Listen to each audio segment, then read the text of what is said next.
and Soder.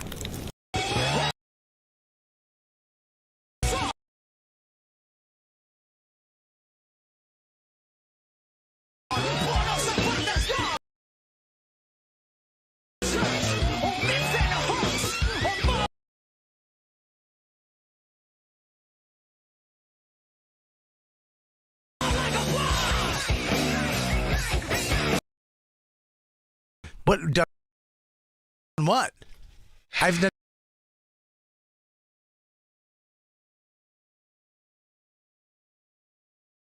Blame that half an extra verse on radio. Today's episode is you know that voice sitting next to me, a fan favorite here of all the campers, America's Amigo from the Osiris Network podcast, Amigos. Mike Fenoy, everybody. Hey. And then, I know yesterday Dan had Shane in, who everybody loves Shane, and now introduced a new character, I understand. I was very busy. I was in travels to Washington, D.C. to do a show with just what I'd call a legendary lineup that I had the honor to be a part of. But this is a radio show that I'm a part of, too, and somebody was introduced who I'd never met before. McCusker, was that the name? Everybody seemed to love him, and I wasn't here for it, and I do get jealous. We all know that. So I went ahead and went big today, and I got, this is big, someone who's been in the news a lot lately to co-host with me. It's pretty cool to be able to get him in here. There's a lot of questions I have, and I'd like him to answer for some things. Everybody from Surviving R. Kelly documentary, R. Kelly in studio right now. Robert, how are you? I'm good. I go Robert Kelly. Mm-hmm. Well, now, of course. Yeah, well, you keep calling yourself R. Kelly after all the shit that's raining down on you right now? Well, I mean, I think you call me Bob B. Mm-hmm. Bobby Kelly. Well, I know you. Yeah. I was unfamiliar. It was before documentary days, I guess. I did a documentary called Torgasm. It was more of a docu-series. Yeah, well, again, HBO. and it was very embraced, but, Who saw that? it was pretty, I watched Torgasm. It was fantastic, but that was before I knew the person you were that was exposed in this documentary. And He listen, destroyed my family. He destroyed my family. I love you as a person always, I forever love you and too, always. dude. But I'm just saying you've done things that you have to answer for in this world. I mean, that's true. Yeah. You're scaring me because I don't. You're absolutely right about that. You haven't been looking at the papers. You haven't watched this documentary. I can understand why you'd probably want to stay away from it. Why would I don't have nothing to do with it. I'm not in R&B. I'm not into. I don't listen to the music. Mm-hmm. I don't listen to it. Mm-hmm. I met him when You're I gonna was tell me. 14. I'll tell you one thing. Sorry, I know. what was that? Do you listen to the cries? I met him when I was 14. I don't know. Why would you? No, these are all just testimonies from people from all over this documentary that the whole crew watched. Look, you could feel the tension in the room. Everyone's uncomfortable. Young Becky Rodriguez, terrified to be in your presence. We had to promise her we'd walk her out. But she's on my podcast. Yeah, that's All the the time. grossest thing. That's what makes it so gross. Why to do you me. think she's there? She's scared. She's right there? You're making her live in the studio, from what I understand in this documentary. I absolutely do not She do has that. to sit there naked. You make her do What? weird stuff in front of people. No, she takes photos when she wants. She can come and go and she does whatever she wants. What kind of photos are these? What I mean, photos of me and my friends, Oh, Jesus Christ. and sometimes Gabby, young Gabby. Oh, Young- there's other people involved. Young Not young. Gabby. Other people involved. You prey on your friend's children. Listen, It's no, crazy. listen. You're back. Listen, you're taking this. You're getting me mixed up. I don't Okay. think so. She takes some photos. That's all. I mean, we have some. Do we have some clips of this documentary here that I think lead me to believe certain things? I grew up looking up to Robert Kelly. What do you mean? What? I'm sorry, Mike. Mike did say he was going to have a hard time with this show, Well, particularly. that's why I'm but sitting over here. I said he's still the guy you know. There's just a side to him we didn't know. I mean, this is all true. Okay, this is literally scaring me now. Like I don't know if we're going really into my. I mean, what's happened? You're What do you? worried if you've done this thing. What done? What? I've done nothing. I have a wife. I have a kid. I have a 3-bedroom ranch. The evidence is pretty harsh. I haven't done anything in 15 years. I have a question for you. Yes. Do you recall Robert Kelly, young comic, Yeah. young entertainer, Yes. should I say, on the scene? Yes. You had a mentor at one point, possibly, I think, a manager Yeah. at some point, and he owned the Boston Comedy Club. Yeah, Barry Katz. Barry Katz, exactly. Yeah. Well, your tour manager at the time, Matt who was Frost. that with you? No, I believe his name was Demetrius Smith. Yes. Yeah, this is what he said in the documentary. Robert said, man, we got Aaliyah in trouble. Robert mentioned to me that I think she's pregnant. And that broke my heart right there. I was so disappointed in him because I really believed him when he said that, you know, he wasn't doing it, messing with Aaliyah. I was in the room when they got married. I had papers forged for them. But Aaliyah was underage. 15 years old, Robert. Robert said, I do. 15. Yeah, I don't know that said guy. I do, him I don't and know Maria. that Sure you that don't. guy. That's not. I've never met that. What's his name? Demetrius Smith. I don't know who he is. I've never met him. I don't know what he's talking about. Perhaps you'd like to hear from your brother. Wait, why does no one have the part where it said Barry, which would have made that all make sense? Oh. Hey, Robert, you might remember earlier in your career, there was a man named Barry Katz who was instrumental. I don't have the Barry part. Just say Oh, Barry. it's It interesting was the that, whole thing was only for the Barry part. it's interesting that all of a sudden it's not here.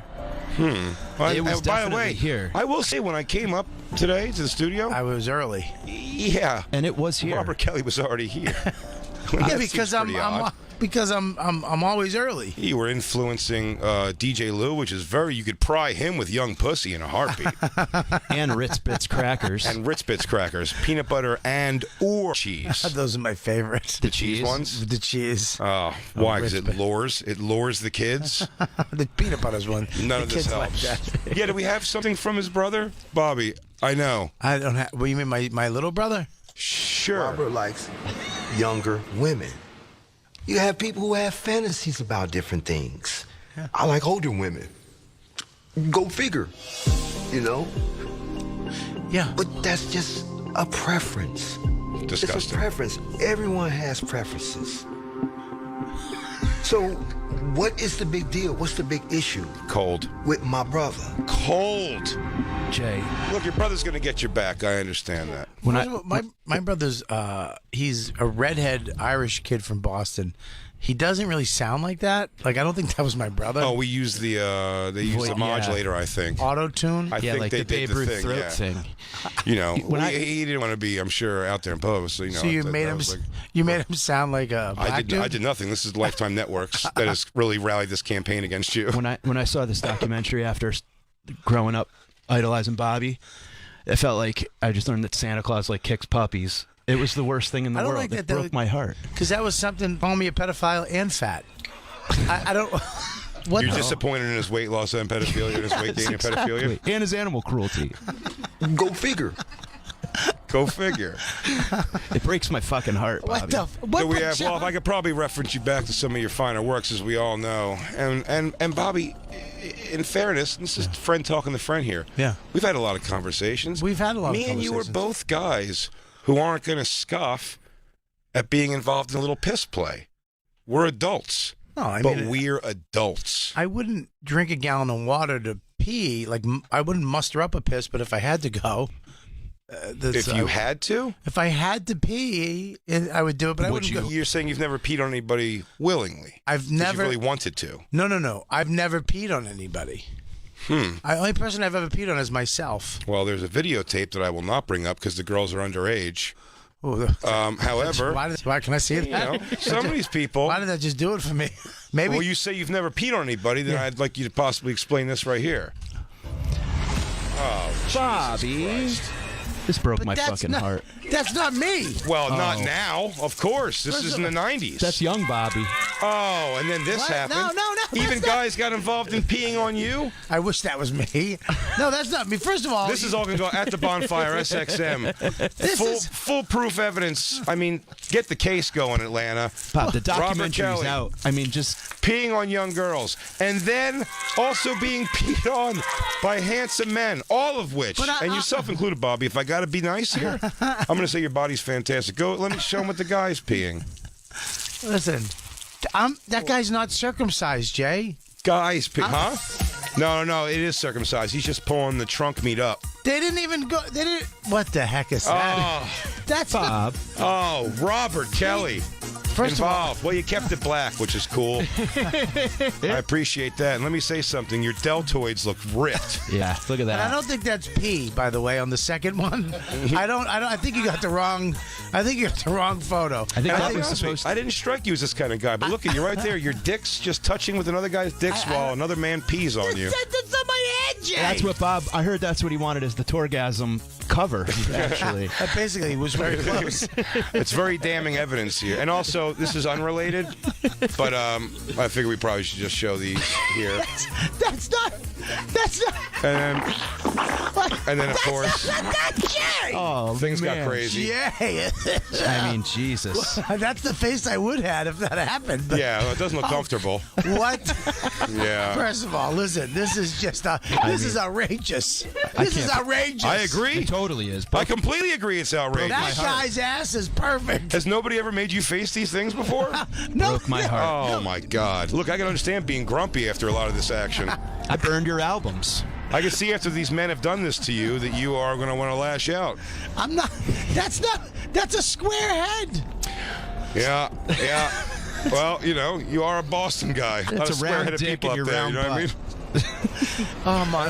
First of Let all, me say again, Bobby, though, your body's fantastic. What you did lack in morality, you made up for in physical fitness. well, I mean, I was And sexy. apparently ass waxing, too. 'cause Sexy Bobby. That's a fucking clean Bobby Oh, butt right good there. Lord.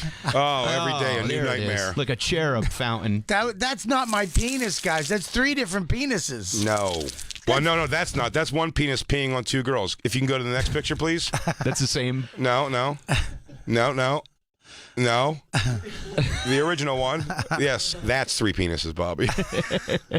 Listen to me, dude. I'm saying that there's 3 different penises on me.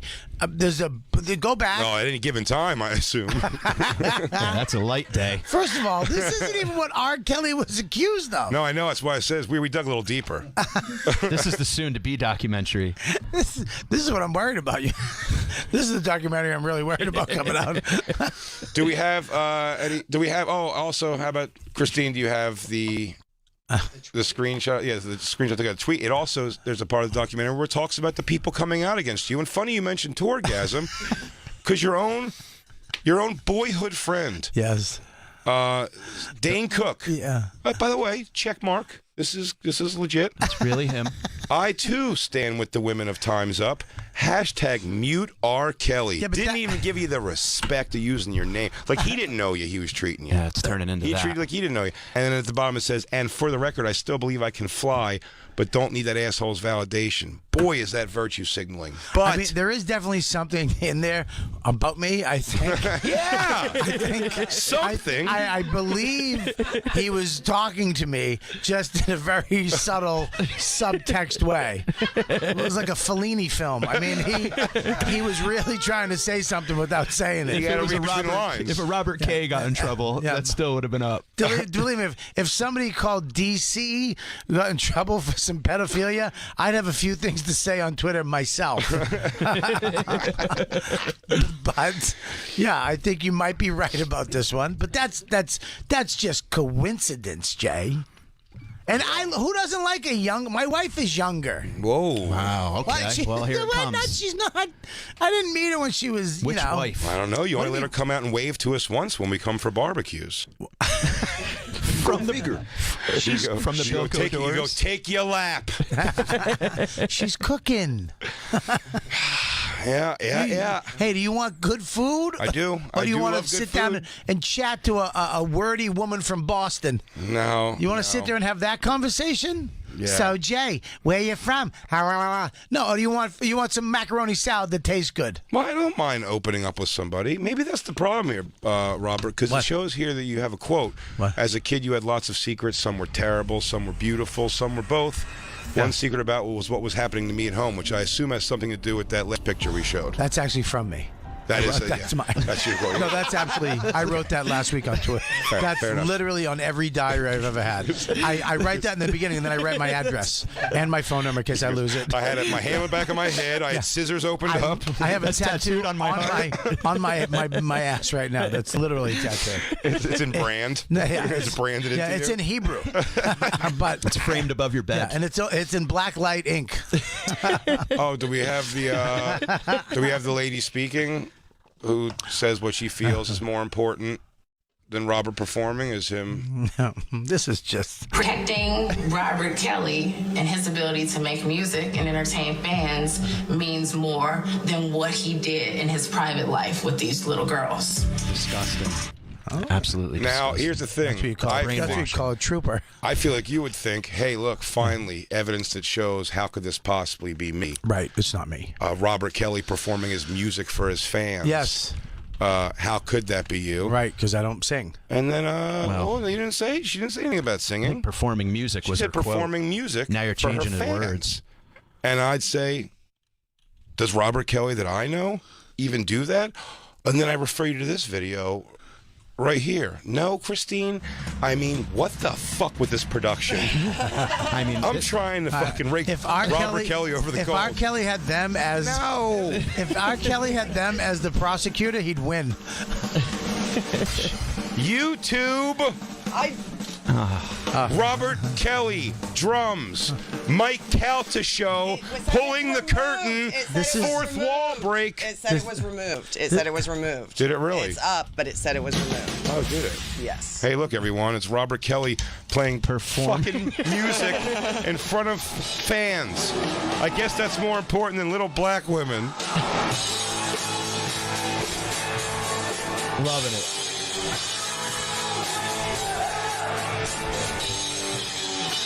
I'll tell you what, Yeah. it's a sad state in the world when America thought that this particular performance was more important than little black girls. Explains Listen. a lot. First of all, you can't. You're melting things together, Jay. I'm trying. You're taking a. She said perform. What did she say? If it makes sense, now Bobby. I don't know. If it makes sense, Bobby, I'm trying to melt things together. My crew is not helping me out. Yeah. They are all on his side. He was here. Hey, you know what? He was here pretty early with the entire crew. Like you said before. Yeah, it was very I weird. think that this is He's a been complete playing around with my sabotage. text- I my thought text somebody message. told him and 360. had the video removed because it was showing up as a removed video in the history. No, that's just people who like that song protested and reported it to YouTube to get it the fuck down because Fatso was off time.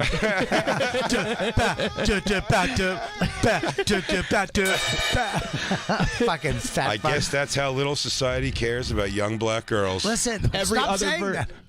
No, it's disgusting. Man, look you What, going now, huh? Michael. I looked up to you like an older brother. I don't even have. I'm not bald. You I have don't fucking- have bad vision. I'm trying just to be you. But now, fuck it. You meant the world to me, man. You really did. You had beautiful blonde hair. You were my Ned Needleender. You're not even gray. No, You beautiful. You dye your hair gray. What do you say? Now forget it. You're gonna go back to being a beautiful little Dutch boy. That's it. Robert, what do you say? First of all, stop calling me Robert. My name is not Robert, Jay. You Made a whole prefer thing R. about it. Kelly? It's not R. Kelly, guys. For R. Dot? No, I don't want R. Nice Bob. Hashtag You call time's me up. Bob, Bobby. Yeah. Bobby with an IE. I'm just trying to keep things in rhythm. Let's try to lean in. Is this How my about is this my water in a cup? Yeah. You never see Stern's guest drinking. You ever see Robert Downey Jr. drinking a water in a cup? What is this fucking? What is this? Before bottled water? What the fuck is Well, going next on? time, don't give your exclusive to me. You could have taken the story to Howard Stern. But you chickened out. But you got afraid. Too many people hearing. Why'd you make us pull the curtains, Robert? You guys feed people like you're in a detention center. Like pretzels and water in a cup. It's like you're getting a new muffler you wanna- discount. But it's the whole bag of pretzel sticks. So you guys want to take my shoelaces too? We're trying to get you used to prison food. Because I don't know if you recall, Robert, when you made your trip to Ethiopia while on tour. I've never been to Ethiopia. And yeah, So that's you what I would say too. If there wasn't evidence of it. Does Ethiopia know that you've never been there? We should have a bell for all the chubby jokes you guys make. I haven't made one chubby joke. It's a fucking Ethiopia. You've never. I can tell. No. Oh. I'm talking about the time you went to Ethiopia. Yes. And now the video has come out of you recruiting women. What? Young girls. You're crazy. From the audience through song. Despicable. Lou, what the fuck? Are you saying this isn't you? Please play the song. Lou, don't look at him. Passport. Did you get your shots? Girl, would you like to come back with Rob to America? America. Do you have your passport? Did you get your shots? Girl, would you like to come back with Rob to America? America. Here's where you really let it go, where you really wail. Do you have your passport? Oh, he wants these young girls.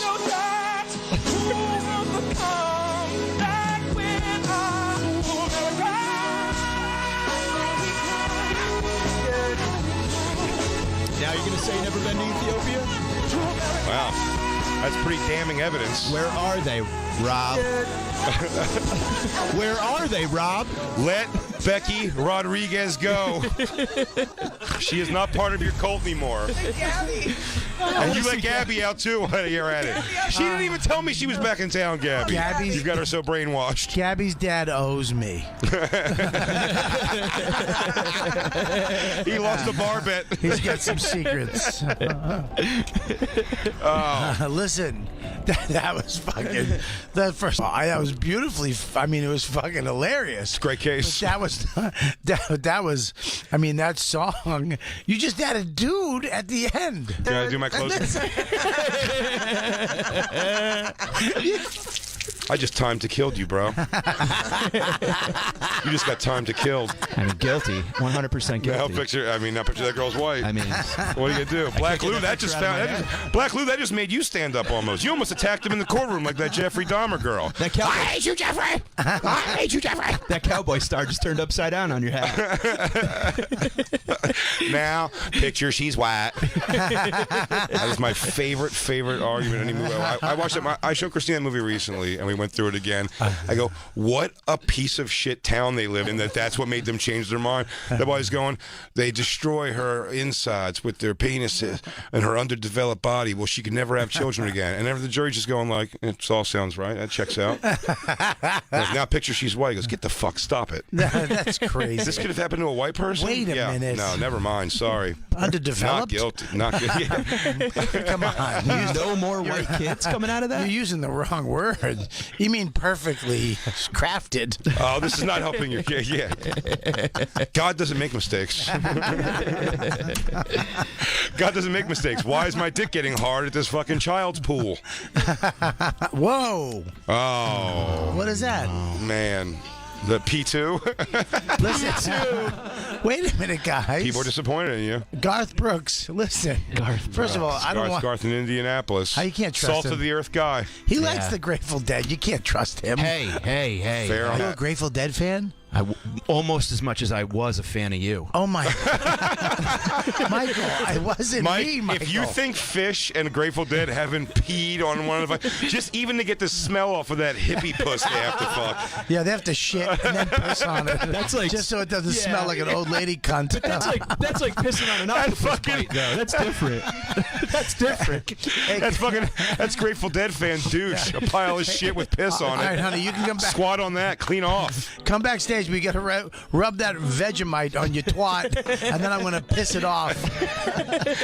He goes, oh, remember the time we Brillo patted that girl's asshole before we fucked her? Hey. And then I want you to stand on that wild boar's back and rub your pussy on his sweat gland. Clean off. And then take that skunk and kick it so it sprays your pussy, and then I'll eat it. Well, Becky, you are an adult now, so if you want to leave at any time you can. Until then, just walk between the pea drops. That's all I can say. Twinkle First of all, Becky can leave without Becky, you're not under any. Yeah, Look, hang on one I know second. you say. You go, Becky, you can leave. I'm just going to be pissing over here by the door. Becky, look at me. Look at me. Smell your seat. Becky, and pee look at on me. it. Becky, look here's at me. Here's the mind Look control. At me. Look at me. I'm looking. I'm sorry. I'm sorry. I'm sorry. I don't know where that. I apologize. Becky, I'm so sorry. He lures you in with the charming guy, and then he gets you. They say that. Becky, look at me. Look at me. You can do whatever you want to do. He believes you can fly. If you want, if you want to stay, you can stay. If you want to go, you can go.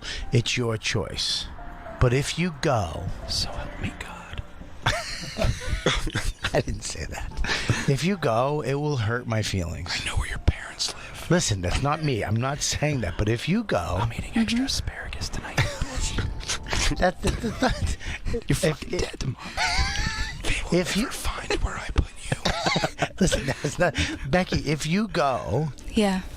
You're never allowed back. Listen, Becky. If you go, I'll be very hurt because I love you, Beck. You're the best. And then okay, I have to hold it. Thanks. That's not me. Gabby's gonna be getting beat on for 2. She's getting the whole dose of piss. Can you leave one sock? Guys, Bobby drinks a lot of fluid. guys, we can see you saying it into the microphone. Oh, I thought you guys were over there. No, I was talking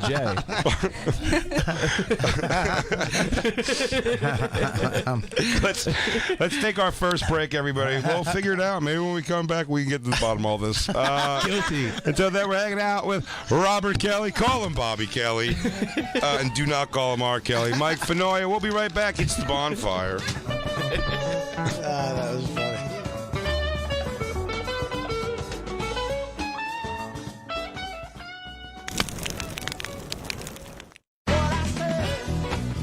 Yeah, buddy. Hey, Ron. What are you listening to? Oh, just the Bennington Show, the only father-daughter radio show in the history of radio. That's our show. I love the dad. He's hysterical. Yeah, that's you. You're the dad on the show. And the daughter character is great, too. Yeah, that's me. Gail, if you ever want to listen, it's on every weekday, 2 p.m. East, Faction Talk 103, and available on the SiriusXM app. Well, I'll be there because, I'm on the show. So. It's college football bowl season.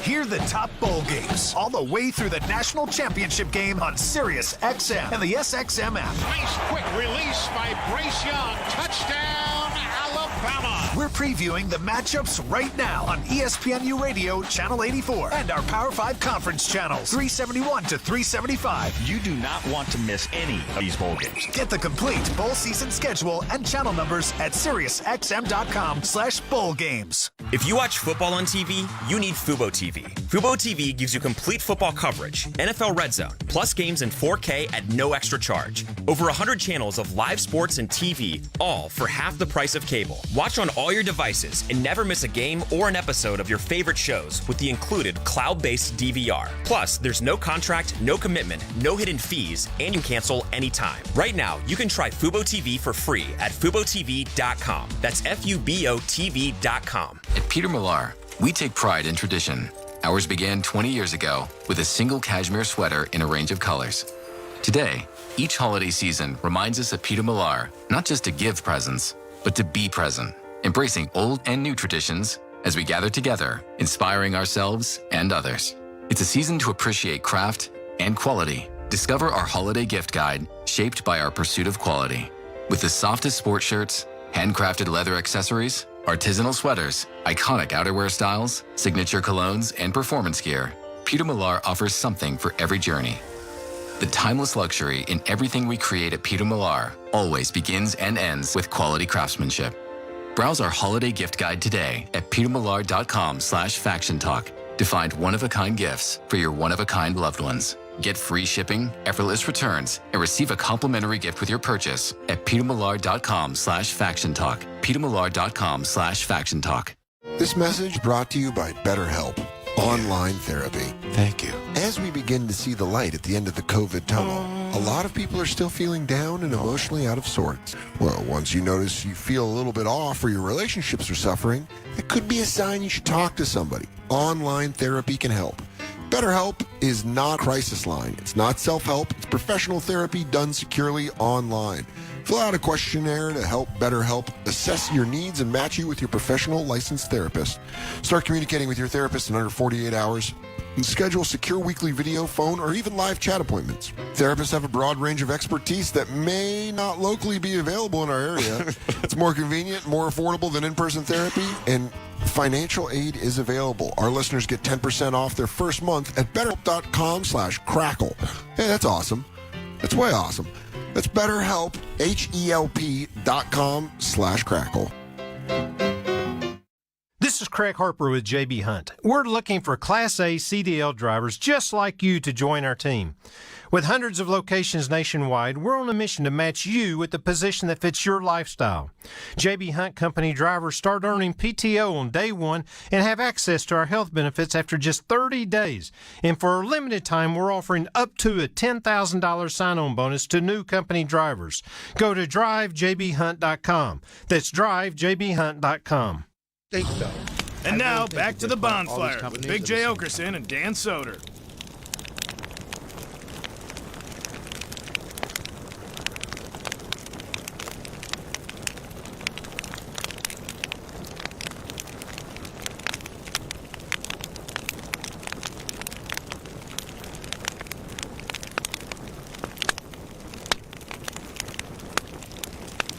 And we just didn't. We ended up talking about whatever, just having fun.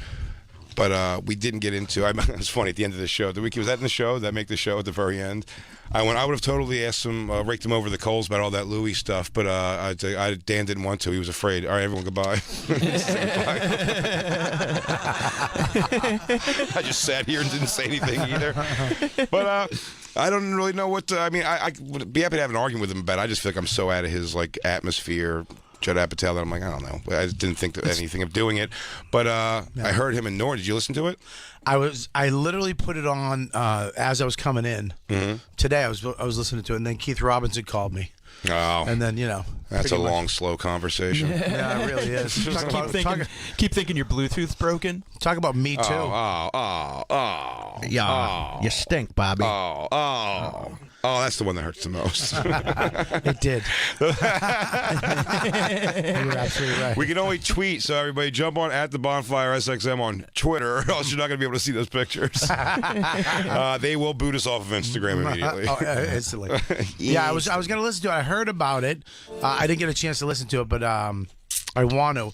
You know, it's weird. I heard just a little tidbit of it, but I mean, it's not even an argument. It's just a discussion. I mean, yeah, it is a discussion. It should have been. It was described to me as much more hostile than I thought it was at all. It's not hostile. No, it was reasonable, actually. It sounded very. What I heard a little bit of it. It sounded them just him stating his case and Norton stating his case. I mean, it's look. I stick up for Louis because I know Louis. He's a friend of mine. Mm-hmm. Yep. I know both sides of the story on all the events.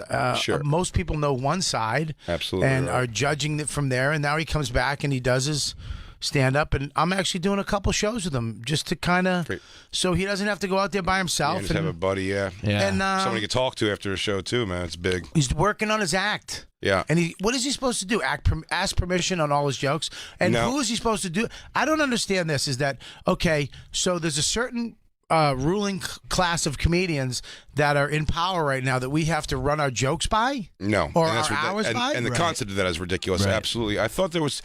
Judd Apatow made one interesting point, I thought, and I'm fully on the thing. I can't wrap my brain around why he felt the need to express it. And he said, I think, on the show a couple times, like, well, we can't, critique comedy. We're not allowed to critique comedy. He goes, I don't think he should critique. I don't think you should be critiqued publicly by a colleague. Right. That's what I think. So it's like a manager at McDonald's going on Twitter to shit on who's fucking up at the front desk. You know what I mean, or whatever. But it's also the biggest part is that the it's McDonald's front desk. In the lobby when you walk in. The McDonald's foyer next to the Scientology desk. fuck is the McDonald's front desk? Yeah, there's a Taco Bell desk. And, the Taco Bell, the kiosk. The There's a fucking Happy kiosk. Meal concierge. You don't want to fuck that up. I think this is my theory. Not my theory. My outlook on it is that it's not done. He didn't do a special. He didn't. It wasn't. All right, here it is. Right. I want you to see this, everybody, and judge me on this. Somebody recorded his thing a few months in to the fucking most devastating thing that's ever happened in his life happened, and you're expecting him to come out and deliver what? It's not done. You don't know where he is. Well, their argument about he should be delivering some sort of like acknowledgement of this whole TED thing talk. and some sort of thing. Yeah, it is very weird. I do think that the core of shitty of this is that somebody recorded and put it out there. So I think it's weird that Judd wants to critique something. And he also keeps going back to, he said something about like transgender people too and the punching down and blah, blah, blah, whatever. I didn't agree with any of that. What I found myself, the only interesting point I thought he made that made me kind of perk up at all was, because it was something I said already about Louis. When I heard the Louis thing, or I didn't really even hear the set. Whether the joke's funny or not, I don't know. I know it's not done, so it doesn't matter, and Louis is brilliant. When I heard it, he goes, he was going at the Parkland thing, whatever. So I was like, wow, that's like a weird, like, I think, forget like, why are you going to something so, all harsh things together, just in this position, and it's like, maybe I should write more of those, like, he's got brilliant jokes about like peanut allergies. Do you know what I'm saying? So it's like, I think it's weird that he's diving so hard. I get the what can you do, and I think he should have done it, and he did it, and the repercussions are what they are, but I think are ridiculous. I do think they're ridiculous. I think the world getting behind and cheering behind the girl who was the survivor of Parkland, like tweeting, to me, the chest out of going like, why don't you come to my house and say that joke? Like, because that would have never happened ever. Like, a Monica Lewinsky getting sucking the president's dick like a slut joke. You're not going to tell that at the Lewinsky family reunion. You know what I mean? Like, if you did, you'd be a legend. You'd be a fucking man. I'll tell you what. If you went up and told that joke and then dropped the mic and said, boom, suck it. Sucking that president Suck dick. that mic. Bonfire, Monday, Tuesday, Wednesday, Thursday.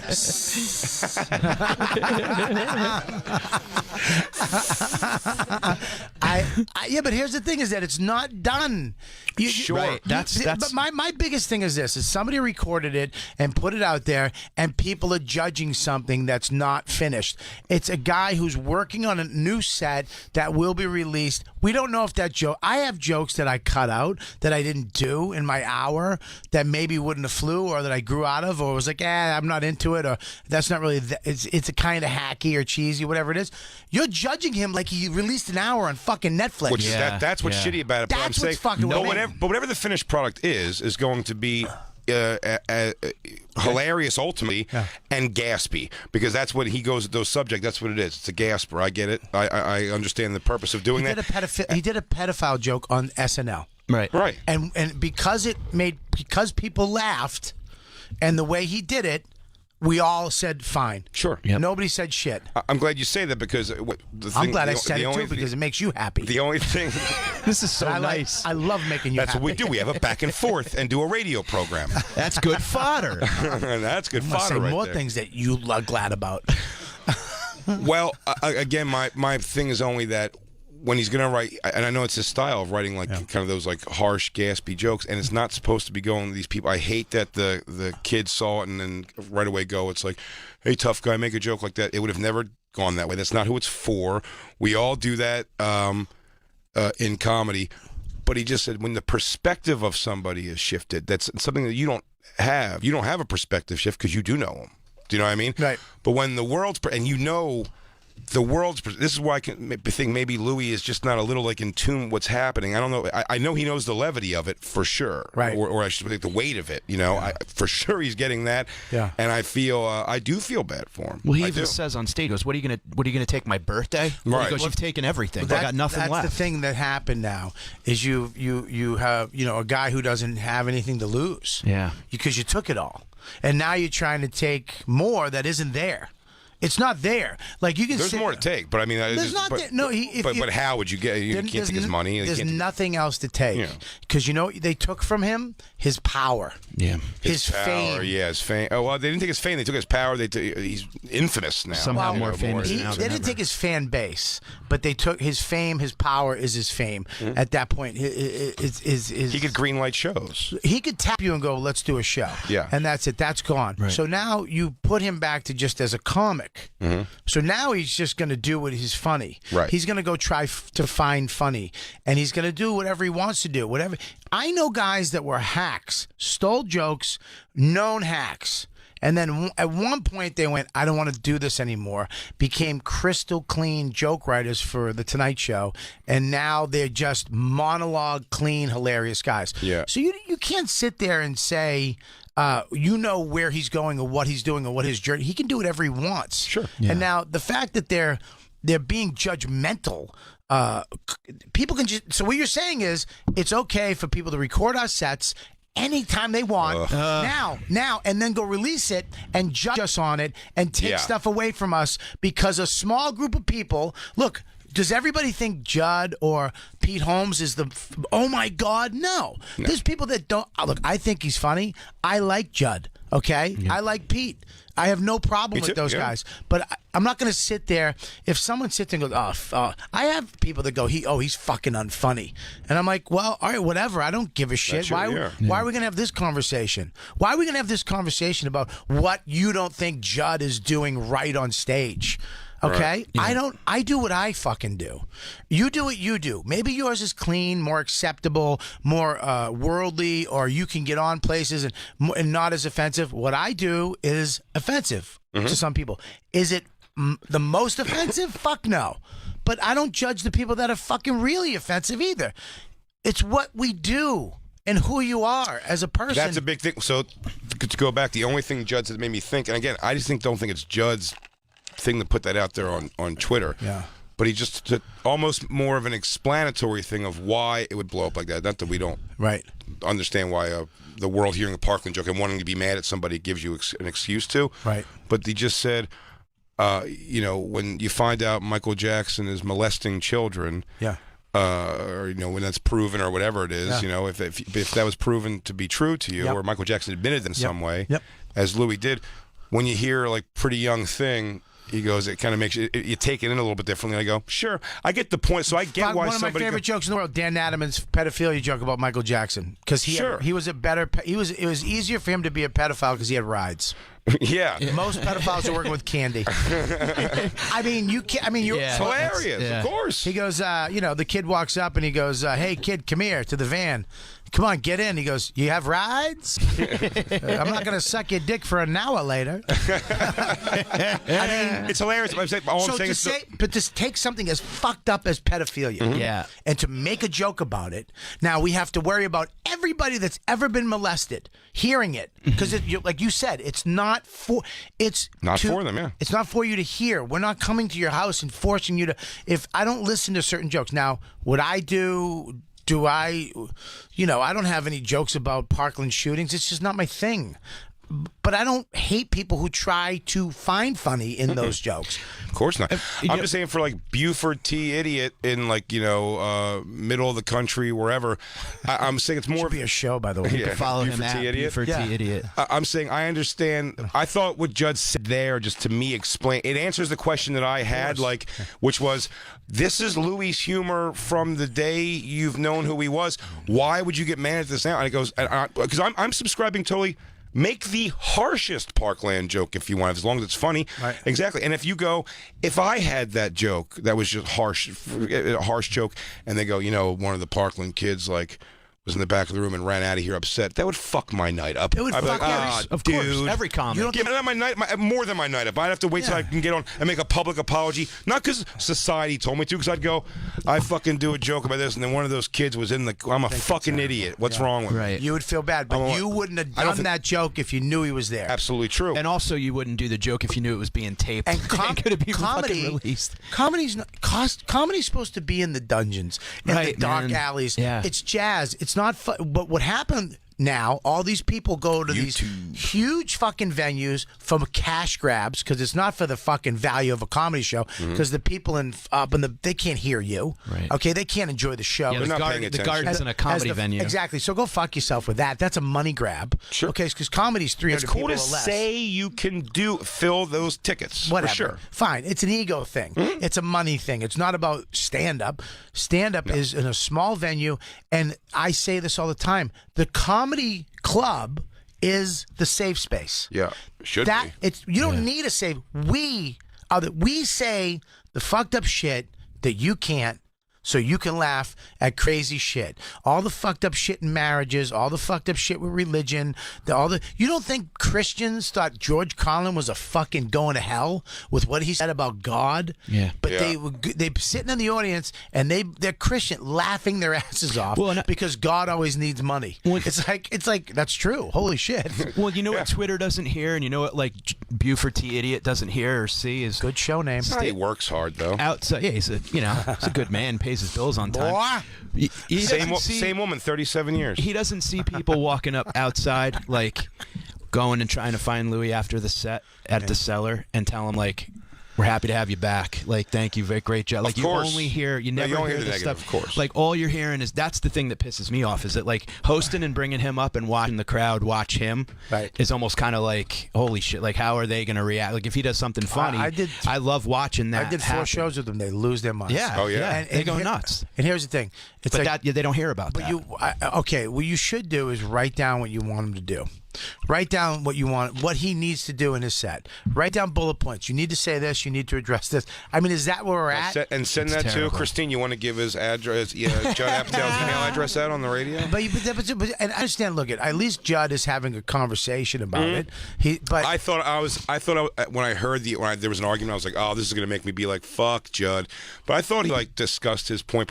He's again, it's the same thing. I had a weirdness with Vecchione a week and a half ago, and it's like it just rubbed him. What? Do you know what I mean? Like Vecchione?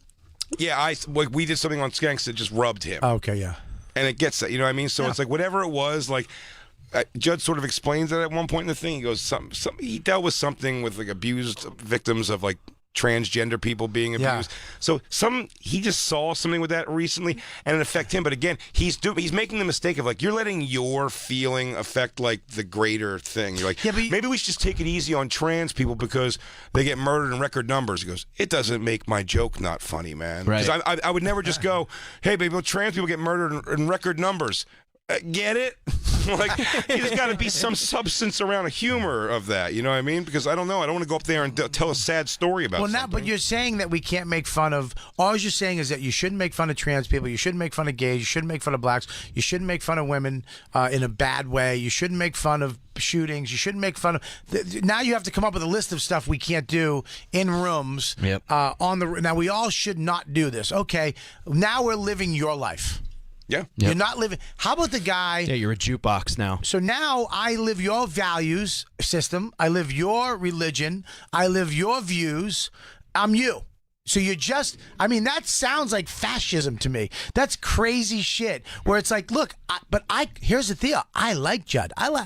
Me and Pete aren't going to hang out, but I like him. We do share some things. We share. All right, Bobby. Again, you want to be on season 4 of Crashing. But I'm saying. He's a good guy. He understands how to cast a show. You really sound like Buford T. Idiot right now. I'm saying is that we all have empathy for people. Sure. We all give a shit about people. It doesn't, because you do a fucked up joke doesn't make you a piece of shit. Exactly. You care about I know shit comics that are the first ones to a benefit, the first ones to donate money, the first ones to help people. We're you can't just have one style of comedy. We've had several things now, I think, with Legion of Skanks where someone's been like, can you help us out with this like charity we're doing to raise money for like, I think one of them was like our son or it was like someone's niece or nephew who was like in a hospital. I remember. And like the kid's like tied up to tubes and it's like help this kid. And we put it out to our fans and say, seriously, give a thing like that. after we'd already drawn dicks on the picture over him in the hospital. And it's like, that's just the way we do the thing. But it's like, but please, seriously, this is a genuine thing and give to this kid. Like, we're doing our brand of what we do. Oh, it just gets creepy. Well, the real scary. Why do we have? My thing is, why do we have to fucking not like each other? If you don't like why do you have to use your power to get people not to like me? Like, I would never do that. I would never get my power to say this style of comedy stinks. Fuck you. Well, that's what Christine and me both were blown away at the Cellar one night. It's hilarious. For a club that I was spoken to about being like whatever, I made racist comments that they said from some 20-year-old girl who complained. From having to be spoken to about that, one night at the VU, Red and Jeremy, the band, and Artie Fuqua were up there, and they started playing Ignition remix, R. Kelly, right. And the entire I know it well. This is before. One of your nicest it was hits. before the documentary. Hard came song out. to write. It was before the documentary but came out. when it came out, it just came out. It like really within did. an hour. Yeah. Oh, I know. Like urine. All the best songs do, man. They flow through you. You're a vessel. I believe I can fly. Dude. Oh, that was one of your good, Dude. I believe I can touch the sky. Everyone started singing Ignition remix. Yeah. Along with this, before the documentary started everything back up, they were all singing, and I went on stage, and my first words, because I was blown away by that. Now, I don't really give a shit if everyone sings the R. Kelly songs. I like the song. It means nothing to me at all. It doesn't mean you think that child pornography or pedophilia is okay. I don't. Yeah. But I think they were just singing along. It's a song they all remember from their childhood or whatever. And they all sing, but I got on stage and I go, isn't it crazy that there's fucking people that have stood outside here with dumbass signs protesting Louis in the same building where everyone's just singing, like, you know what I mean? Like, everyone's just singing an R. Kelly song. I go, that guy peed on children. Yeah. And everyone's like, good jam, though. And I'm like, that seems weird to me. Yeah. That's like, it's like, we have to figure out, because everyone just communally goes like, oh, that's a good song right there. Because there's no documentary out yet. Oh, what's good for them is good. So someone tells you that Louis is the enemy, and then everyone goes like, that's the guy. That's the guy, let's jump on it. I've seen things online before where a female comic wrote, like, these comics, like, they brought me to the stage and they gave me the most sexist intro, and then the first comment is, tell us their names so we can erase them and have their career ruined or boycott them or do whatever. And you're like, holy shit, man. Yeah. There's also whatever happened to, like, maybe that girl comic should talk to that guy comic and say, hey, I don't like that intro when you say that. Most likely he'll be like, shit, I'm really sorry. Do you understand the power of the internet, though? If a company fucks you, you can actually just say, hey, blah, blah, blah, and they'll attack that company until you get what you want. That's crazy. It's fucking nuts. That's crazy. Word. Well, speaking of companies, we have to go pay bills. So we have a guest coming in here, another guest joining us. We're going to come right back after this break. It's still a catchy song. The same one we were talking about before. That was hard to know. Oh, man. Sorry, man. I got lineup on Radio Andy Cohen Live. Reality Checked with Amy Phillips. Jeff Lewis Live. Revelation. The Michelle Collins. First for a long time. Yeah, exactly. And now, back to the Bonfire with Big J. Oakerson and Dan Soder.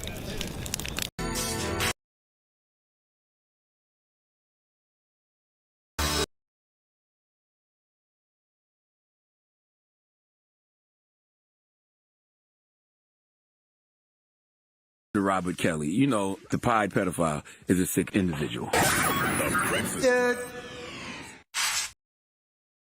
Edward. He's back. Guess who's Bizak? Guess who's Bizak, baby? I gunned through all of that because I got so excited that we were having off-air conversation about The Last Dragon so much that I got all excited all over again. How much I love that movie. Love the movie. It's a great How movie. about what's the movie when they go into the fortune cookie place? That's Last Dragon. No. What's the song? This one right here. That's the song. I'll tell you the song. And enjoy my golden Suki, yuki, sock, you sock it to me. I sock it to you. With your best self, sock it to me. Hey, what's up with that belt buckle? I love that movie. Yeah, you're too square, man. Yeah. You want wisdom? You buy a fortune cookie. But they start laughing. They pause before they laugh. They go, fortune cookie. They all have to translate it in their head. No, they were waiting for sound effects when it's translated in China. When his mouth stops moving. How great was that? And then my other favorite song is what's her name? Vanity Six. Vanity sings Elevator door. Oh my You God. can't get out anymore. Never say never. I found the place. Finally found the place for you to get it. Step off the elevators. That's number 7. Will you teach me some moves? The fact that she didn't suck his dick earlier in that movie, he saved her from kidnapping Right. and violence thrice. 3 times. Yes, sir. 3 times he saved her life. That was unbelievable. Every time she'd take him back to, you know what? He was in there. He'd leave a couple times. But no, but how about the little kid who thought he was going to bang her? Right. His little brother. Kid's dead in real life. Did that dude pass away? Young. Yeah. How? Really? He got upset. His brother pulled his chick. He got mad. He was about to fight. He was trying to fight his older brother. Yeah. He took my coochie. Remember you pop locked out of the. He's. That's how I do that when I have a bad set. I pop lock off. Pass the piano. And then he I was pass it tied back up. to the host. He was tied up with rope. Right, he was tied up. Every time I cut back to him while they were in this intense fight, I go boom. Can I say something? One of the best villains ever. Show enough? Yeah. Julius I Carey literally III, just right? dropped a cup of water into a console. Oh, that's perfect. Was there really water? Let Radio Andy deal with Listen, it. I don't know why there's an opening in the console. What? Catch that. And I don't even know where that goes. Most of what I say that's funny doesn't That get goes caught. straight to Andy Cohen's house. There's 4 people that listen that like what I say. Thank you, Dean. I caught it, Mike. Dude, the villain in that movie is fucking great. Show enough or the other No, dude? the little fucking guy. The video guy. Eddie Arcadian. Eddie Arcadian. What a and name, his, too. and his wife with the tin cans on her She boobs. was a major Broadway actress. Is that right? That girl. You want a test drive? Woohoo! You want a test drive? Dude, the songs in that were fucking Oh, it's the great. best. They go, dirty Barry Gordy boys. produced I found them. Dirty boys. I found them. Dude, it was a take. You know that was a take. Christine's 33-year-old face is completely puzzled. Yeah. Oh my God. God damn it. It was almost like a takeoff on if they did a parody on Purple Rain. That's exactly yeah. Dude, Well, that's movies kind of what were it was. so musical, but it was so great. Vanity wasn't in. Well, she was supposed to be in Purple Rain, but they got Apollonia. Well, Apollonia. Look, either you like Vanity or Apollonia. I like both. I did Apollonia. I like Apollonia had better juicy titties. I'm with you on And that. Vanity? Vanity had little A cups. I like. She was pretty though. She was pretty, but she had little A cups. Apollonia Vanity was not pretty. Yeah. Sheena Easton had that square Amanda Nunes jaw. You look really disgusted about it. No, she was hot though. She was hot, but it was just like she was the like the most bullish of them all. Who? Right? Sheila E. Oh, Sheila E. I like Sheila E. She was in Crush You Groove. said Sheena Easton. You said Sheila Easton. You said Sheena Easton. Oh, That's I what meant threw Sheila me. E. Yeah, it's all right. I love Sheila E. and Sheena Crush Easton Groove. was smoking hot. Yeah. Sheila E. was hot too, but I hear you on that. She had a, be careful. You don't want to be attacked. You're making fun of people now. Square jaw. Yeah, you that was always my problem. That's why I was never on the holy shit, look at Jessica Simpson. I get what's hot. I know she's hot. I'm not saying these girls aren't beyond out of my league hot. I'm saying even if she was like a fucking waitress, that girl would be out of my. I'm just saying square jaw. As a fat guy, but maybe you can't appreciate this because there was a time in your life where you were smoking hot. Where you were smoking hot. Smoking hot. Pulling Yo, ass Bobby left and was right. sexy. I know. I remember. I've said to people before when Bobby first got to New York City and he had the chiseled jawline with the James Dean leather jacket, pencil thin mustache. Yeah, I switched it up. I took it off. I took it on. Yeah, but I met you with it off. I met you with it off. We talked about that with look. Remember? Bobby had the look. And he had the joke, Spider-Man, fuck me. Yeah. Yeah.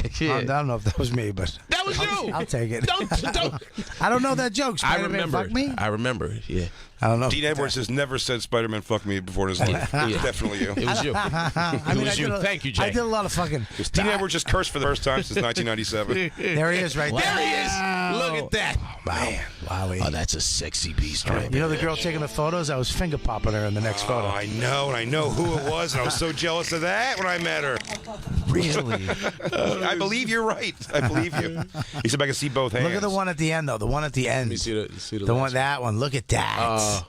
He's Dude, he's adorable. I'll take anybody's chick on that photo. By the way, I'll take you back further. I remember Bobby with hair sexy. Well, Bobby with hair sexy was another game. The curly. Yeah, he had on top. the dark black curly hair, man. That's what I remember. That was another game. When'd you start shaving it, Bobby? Look at that. And by the way, the best picture ever. Scroll down. Scroll. Go back up. Right there. See that picture right there? The second one to the right there. No, the black and white. Yeah, that's the one. Adorable. I was doing some dirty stuff. That's a lady killer right there. Yeah. Can I tell you something? Yeah. That used to be the picture. I'd go with Bobby to colleges. Yeah. And there'd be 16 chicks standing around the picture. Seriously. Yes. Come on. Yeah. Well, dude, they love every college I did with Bobby afterwards. Like, can we take you somewhere? Like, they wanted to be. Oh, without a doubt. Yeah. They loved them. I don't do colleges anymore. Well, not anymore. Middle schools, you perv piece of shit. We've already talked about it. County Artwork said what's up, y'all. Yeah. Well, I mean, look, age gets to everybody. How old were you when you started shaving You're your like a head? baseball prospect. When I was I did Last Comic Standing. What the season? second year, I shaved my head because I saw it going, Mike. Yeah. And I didn't want to be the guy who went from. I knew some stuff was coming up career-wise, so I'm like, if I'm going to be on TV and get a little popular right now, I'd rather get popular with a shaved head and that be me for the next 15 years. That was Tourgasm era, right? I don't want to be. I don't want to be the guy that had hair and then lost it. Gotcha. Right. Yeah. You took control of your destiny. I did, and I ate my way. I ate my way into another fucking character fucking role. I mean, really am a fucking different demographic now. Santa Clauses and cops. That's about all I get. I have a romantic lead. My movie Last Night at Eddie is on YouTube's. I was the romantic lead. You want to talk about hair? Dude, I mean, I have a scene at the end where I go, I loved you, Allison. I always have. This is recent. And we just kissed. This is years ago. Oh, okay. Years. What's it called? Last Night at Eddie's. On the YouTubes. My first on one. It's on YouTube. It was a hit. We're premium. It's on the World Wide Premium here. There it is, right there. It was a hit. There I am, right there. It was a hit. Oh, it was a Cinnabon Vault. Go to the end. I gotta watch this. Go to the end, very end. Right. that you, the back a little bit. Wow. Go up a little further. There I am, right there. Oh, there you were. Whoa. Yeah, there I am. That's. Oh, this is the. There I am. Look at me. Yes. Wow. Yo. Dude. You look like you played bass in Rat. You totally do. Round and round. Dude, if I wasn't abused, I would have fucking been a star. I think that's why you were. You weren't abusing the stardom like other people. What year is this? I don't know. 97. 97, dude. 97, I was in Boston. Oh, so that means I didn't come to New York until 99 or 98, I think. Really? Yeah. If I filmed that in 97, you were there earlier than that. No, I think like I came. 97, 98. I think I came in 98, and then I moved to LA in 2000 because I booked a pilot. And then I came back after September 11th. Yeah. I met you when you still lived in L.A., and then you came back shortly after. Came back shortly after that pilot. Did you live with a bunch of comics when you moved from Boston? No, I did not. I was in, Dane went first, then Billy went, and then Patrice went. So now I'm back in Boston by myself. I'm doing that's me right there. I'm filming movies. Look at that face. Let that happen. There. I did. You went to Fame School. I did too. Look at that squint. Yeah, huh? When you know what's coming out of that mouth? When Patrice, Burt, and Dane and all them and Bob Marley were all doing stand up, I was making movies. I made this movie. I made another movie called Koala Bear Kid, and then I did off Broadway, the BCA in Boston. I did a play called Four Dogs and a Bone, which takes around 5 months to do a play, a rehearsal time, and then to pull it up. Sure. Yeah. So I've been part of an off Broadway musical. Yeah. It did not take that long. But that was probably indicative of how we presented it. Wow. Did y'all ever put it on his feet? Oh yeah. Oh yeah. It was it was like a 5-day run. And then it buckled like a new deer at the Triad. It was so fun. Triad. It was so fun. Y'all try, yeah. No, that's not off Broadway. That's kind of off Broadway. Quite honestly, I think it's only about 5 storefronts in from Broadway. Actually, yeah, you can't. It's more like off Bronx. Well, you can't do it's not an off Broadway show when there's a ramen place. What am I going to say? I performed a musical. I performed a musical adjacent to Stand Up New York. Yeah, I did an actual legit huge theater type of thing. But I came back to comedy. They all left. They were just gone. Right. So I was the last one.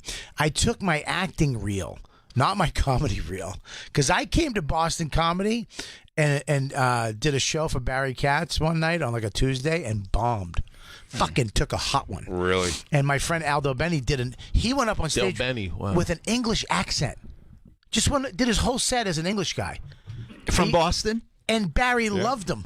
Hey, buddy. I was like, love I go, the but he's not accent. fucking English. That's horseshit. That's fucking even better. What so a grift. So mad. I remember he took us out to eat after, and he was just like, "So can you do the accent? Do the whole act?" He was trying to sell it. It's funny to. I've been doing comedy now 19 years. Yeah. It's like my 19th year I'm in, and it's fun. It's still I can think of yesterday, all the emotions and feelings of like that trying to get in. I have an audition to get into this club. Those things. It just feels. I just remember like it was yesterday. Well, I still feel. I have to still force myself to not feel the nerves of like. It's like I got to tell STI I got to cancel a spot. I'm gonna take my daughter to a Sixers game or something. I got to take us to. So I got to cancel my spots tonight. And you're just like. Because it was so hard to get in. Away. Yeah. You're like, so hard. She's going to get bitter now and not work me as much. It just feels like a constant audition. I drove back to Boston that night, and my life was over. Yeah. My career, I'm literally going back to Boston to stay in Boston now. Everybody's gone, and then I sent my acting reel to Frosty, Nat Frost. That's big. And Frosty was like, dude, because he was like, you can do this. I'm gonna hook you up. And he wanted to go from being an agent to being a manager. So he was like, if you come out here, I will fucking book you. Right back to agent. I called up, right, exactly. I called up Burr, who booked a Go pilot. Literally moved to New York, Go pilot, him and Dave. Molly Ringwald. Right. Dude, Carsey Warner. Yeah. Back when Carsey Warner was the motherfuckers. What was it? It was like called Boston something, right? It was it was called fuck. Pizza place? No, it wasn't the pizza place. That was Ryan Reynolds had. That was 2 Girls and Pizza. Townies. Yeah. No fucking shit. Townies. So Burr's on, and Burr's a good actor, man. And so he had this little shithole up on 97th Street. He lived with Akin, the South African dude. And I remember it was a room, 2 big rooms, like a living room and a dining room, and then a little hallway with a little tiny space. And then another living room, and then a bathroom and a kitchen. And he rented Billy out this little hallway, and the first living room. So Billy had a big living room. You can live in the connective tissue of the home. But this guy had in your room. This guy had to walk through his room to get to his room. Gross. So I says, Billy, just have a guy wide step over you while you're beating dick under. Try not to move your shoulder while you fucking tug off under a blanket. Just wake up to a bag hanging over your face. Dude, you're not too far off.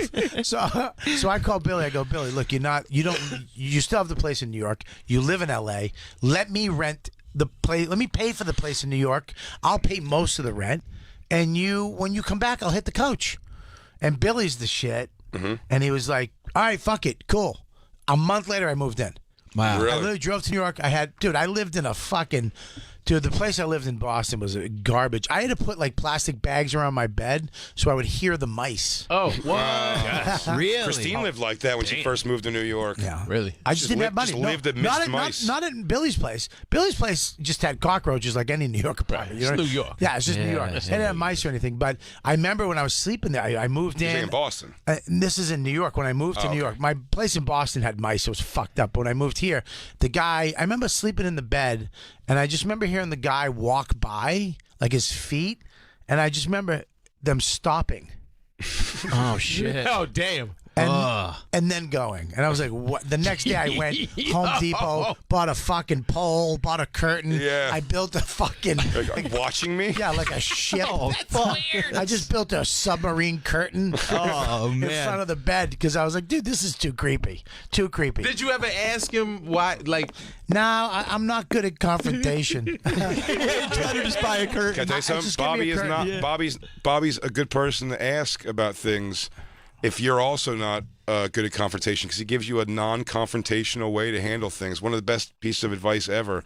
I said a friend of mine I was living with was taking money from me, and simply like going into, I had a big change jug, and you'd empty the change jug, and he would go in and empty the change jug, and like, you know, take out quarters and everything to get himself food or whatever it was. And it was a friend, and I was just like, man, I don't know what. Mike's getting nervous right now. You knew about this? I thought I didn't know that. Fuck.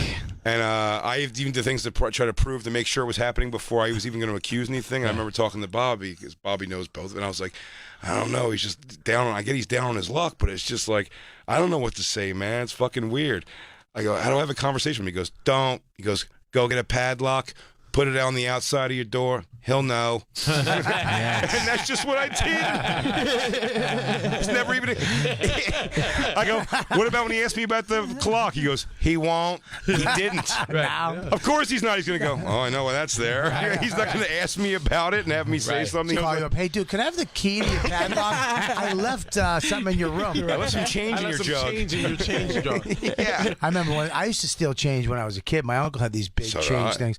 And I remember when I had this pea coat that I had these big pockets, and my grandmother just got the pockets fixed because I used to rip them and put change in them. So I used to buy my drugs with that money. Mm-hmm. So I ripped the pockets out again. I filled it with quarters. I'm talking, I think it was $100 in quarters. You bought drugs with change? Change. Wow. Well, we would roll it, go That's to the bank, commitment. and then go buy. That's wise. Yeah, so I'm sitting at the corner waiting, mid-summertime with a hot pea coat. I had a fucking pea coat on, fucking anchor buttons and everything. I had It's a little boy's pea coat, anchor buttons. You imagine some Southie Coke dealer, like 25, 50, 75 a dollar. No.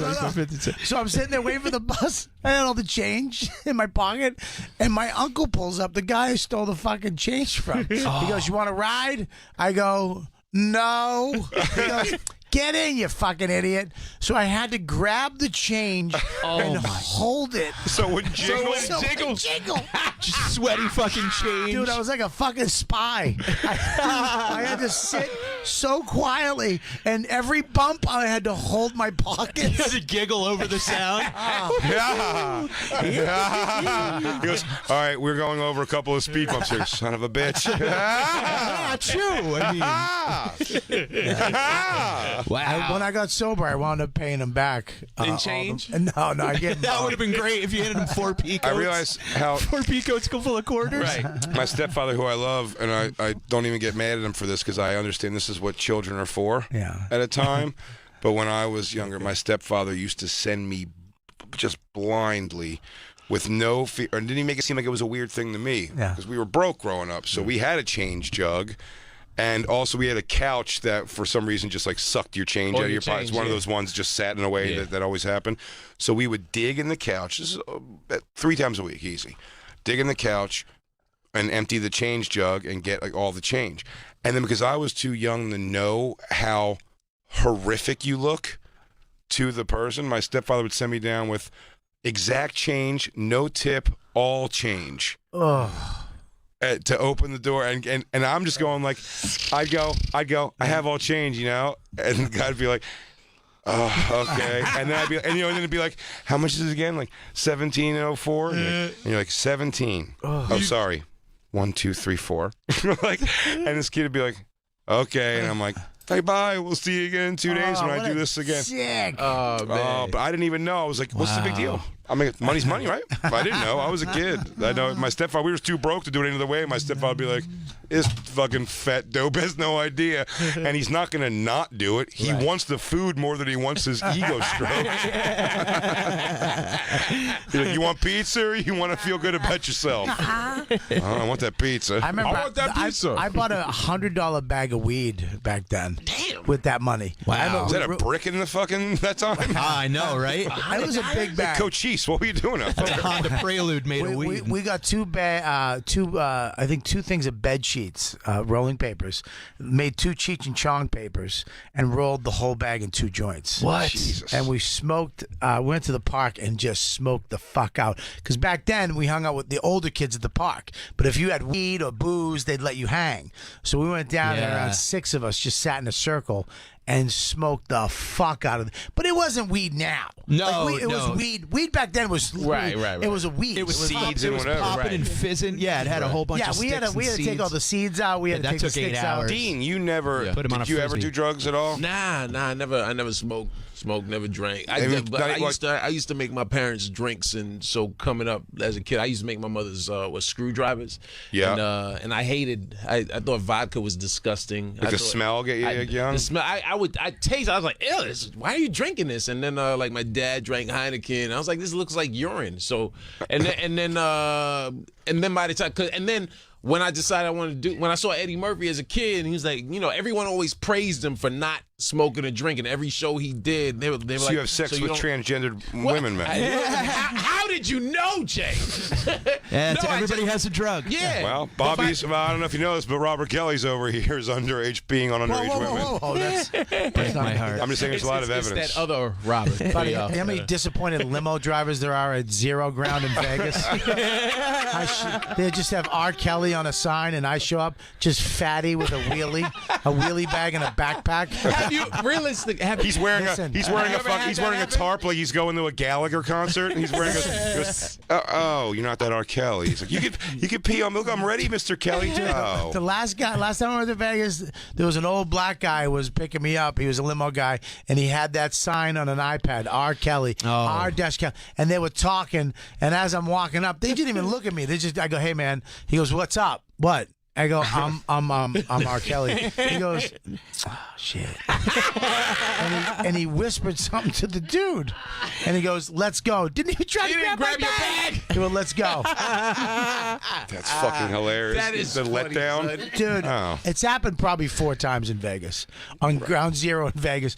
Just these excited, because R. Kelly, it's R. Kelly. That's a place R. Kelly goes probably to a bunch, man. Yeah. And it's just He was an old black guy too. I found this out from watching this whole documentary too. Is that Christine was not as familiar with his music, and you said because you thought R. Kelly was more that maybe that was the way he was able to go under the radar for so long with this, is that he wasn't super popular in like out of the black community. But I said, I don't know. I thought he was super popular. But then again, also at the time of that, I was very in the black community with doing like the comedy clubs. I thought he was. I thought he transcended with "I Believe I Can Fly." That was the thing, though. But like Christine's like Honey Love. Yeah. She's like half on a baby and all. She has no idea. And Out of the Closet. Yeah, I guess. Yeah, I could see like he peaked with his mainstream. Then she knows like Ignition remix, but that was all the hey everyone, let's forget about me peeing on that kid music. Well, I literally know, like, it's I Believe I Can Fly, and then the next, like, I was telling Black Lou, I looked at Ignition as, like, is this his comeback song? Wow.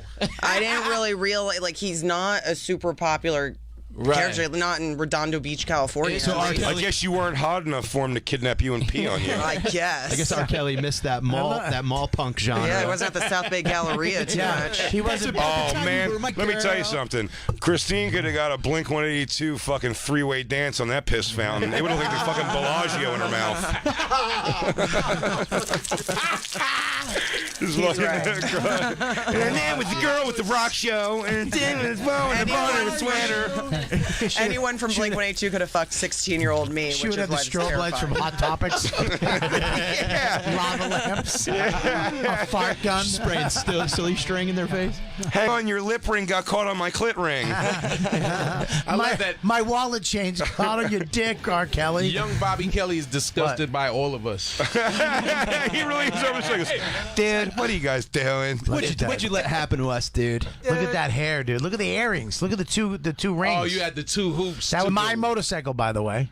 Really? That was my motorcycle on there, yeah. And my rape whistle. I had a rape whistle. I don't know if you saw that. Well, looking like that, did you hear how? Did you see how his hair fluttered? Look at that, dude. Look at my hair. Wow. Look at my. Fucking Bobby Kelly. Marlon Brando, Yeah. But now he looked like Marlon Brando at the end of his career. Now you're Captain, what are you, Kurtz? General Kurtz? What's up, Albany? Somebody say... Wait. Oh. Dude.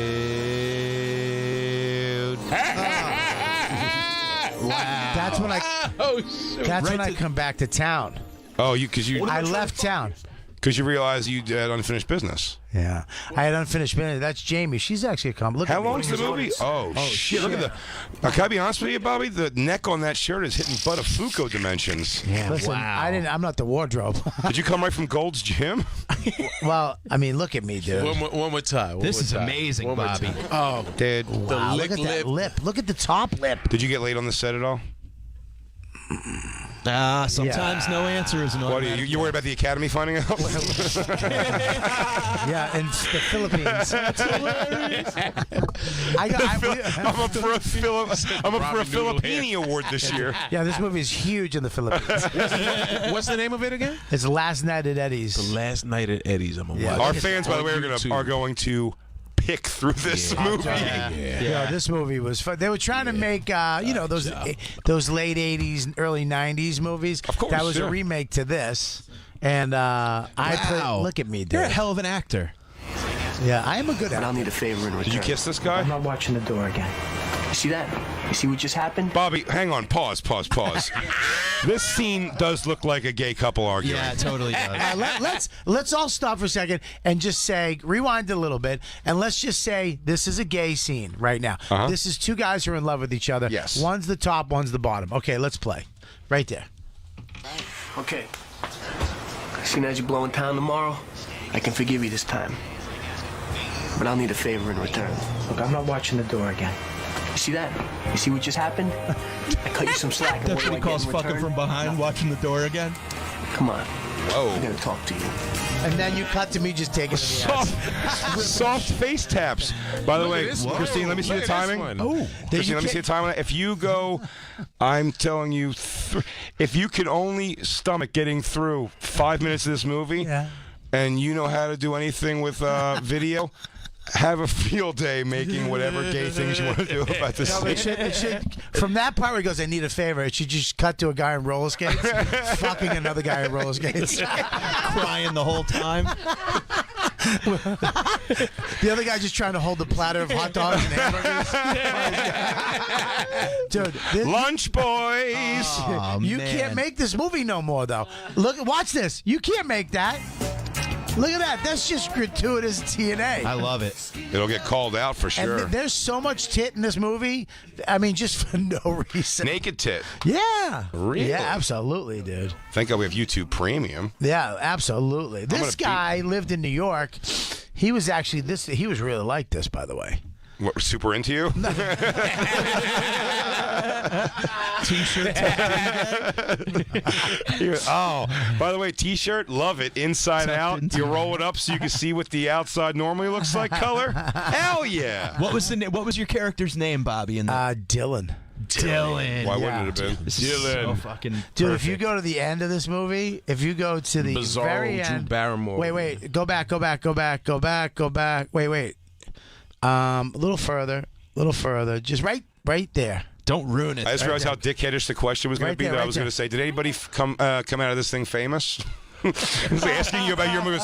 Anybody get famous after this? Well, Jamie's actually been in a couple movies. Yeah, her. Yeah, she's been to Just for Laughs. She does an improv troupe. She's a comic. She's a comic. Sketch. More of an sketchy. But she's been in a couple movies too. She's actually doing really well. And of course, me. I'm just. She's in Last Night at Eddie's 2. Last Night at Eddie's 3. Citizens on Patrol. Last Night at Eddie Saves Christmas. Dude, look at that wig. Last Night at Eddie Saves Christmas. Stockholm, that's okay. What the hell is that, Allison? Watch this. Is that fair? Why are you doing this? Why are you torturing me? I don't want to hurt you. Then don't! Leave me alone! Stop complicating my life! What do you want me to... Allison, Allie! What do you want me to say? Huh? Let it go. Dawn, I thought about you every day. It's been killing me. I can't talk to you since I've been back. I can't eat right. I don't sleep. Just the thought of you makes me ill. Oh, I'm sorry to hear that. You know That's what a weird I mean, line. Allison? No. Ill was a weird It's a weird word. line to say.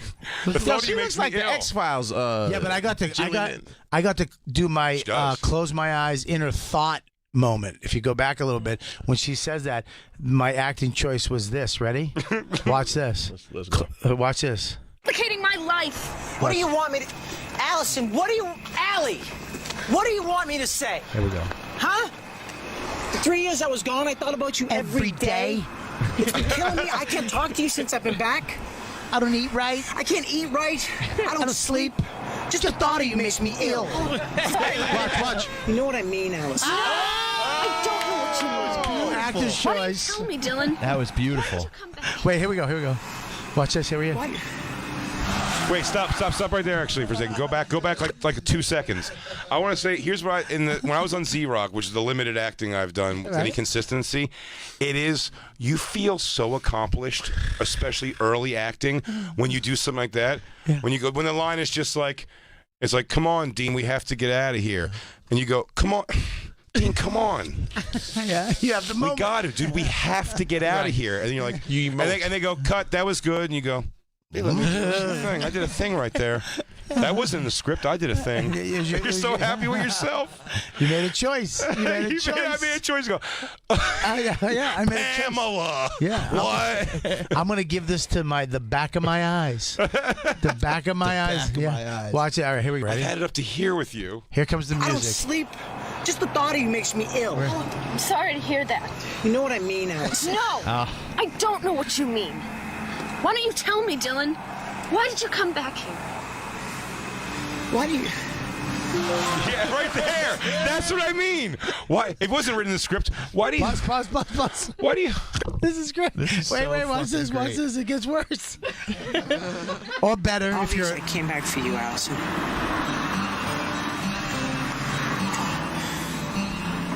And I don't want to run from you anymore. Oh, shit. You did a legit... What are you doing? Are you trying to pop a pimple on her cheek? Watch, here we go. You gonna pull a quarter from behind her ear? Watch this. Watch this shit. Listen to that music, though. Wow. Public domain rock music. Oh, jeez. Yeah. Such a fucking gay. What the fuck is wrong with this guy? What's he doing? She's making him do something. He's like, you want me to fuck the furnace, baby? What do you want? Huh? You miss Bobby being here on the other end of this project? Huh? I'll fuck the man. Wow, this guy showed his nut bar for a fucking YouTube movie? Yeah. Well, this is supposed to be big, Jay. This is going to be released worldwide. Well, they got the good fake money. Here we go. Oh! See how you like it, you little prick. What just happened? I don't know. You think he boned up on that a little bit when she did it? I don't know. You were making out with that chick at Dino's parking lot, and all of a sudden this guy's fucking. That's weird.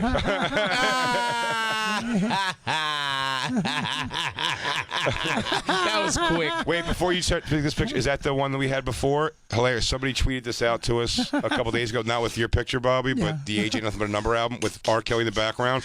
And they just circled R. Kelly and just wrote the word, bruh. It's like, why would you be in that picture?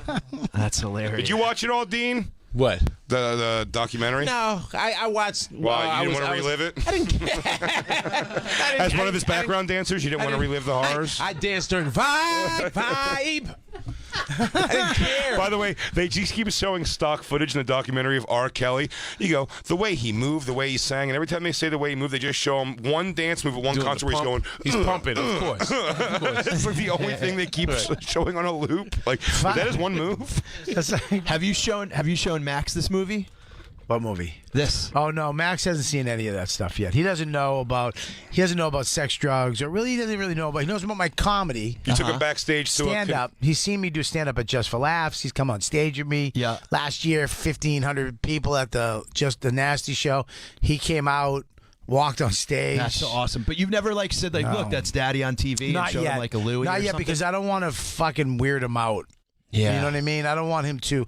You're like, I know Barney. He's asking him for favors. He starts asking his dad. Well, it is weird. His life's going to be weird because I mean, look, he loves Bon Jovi because he just loves. Took him backstage. Dude loves Bon Jovi, and then Gabby is there, and then I was like, dude, we're gonna go to the concert.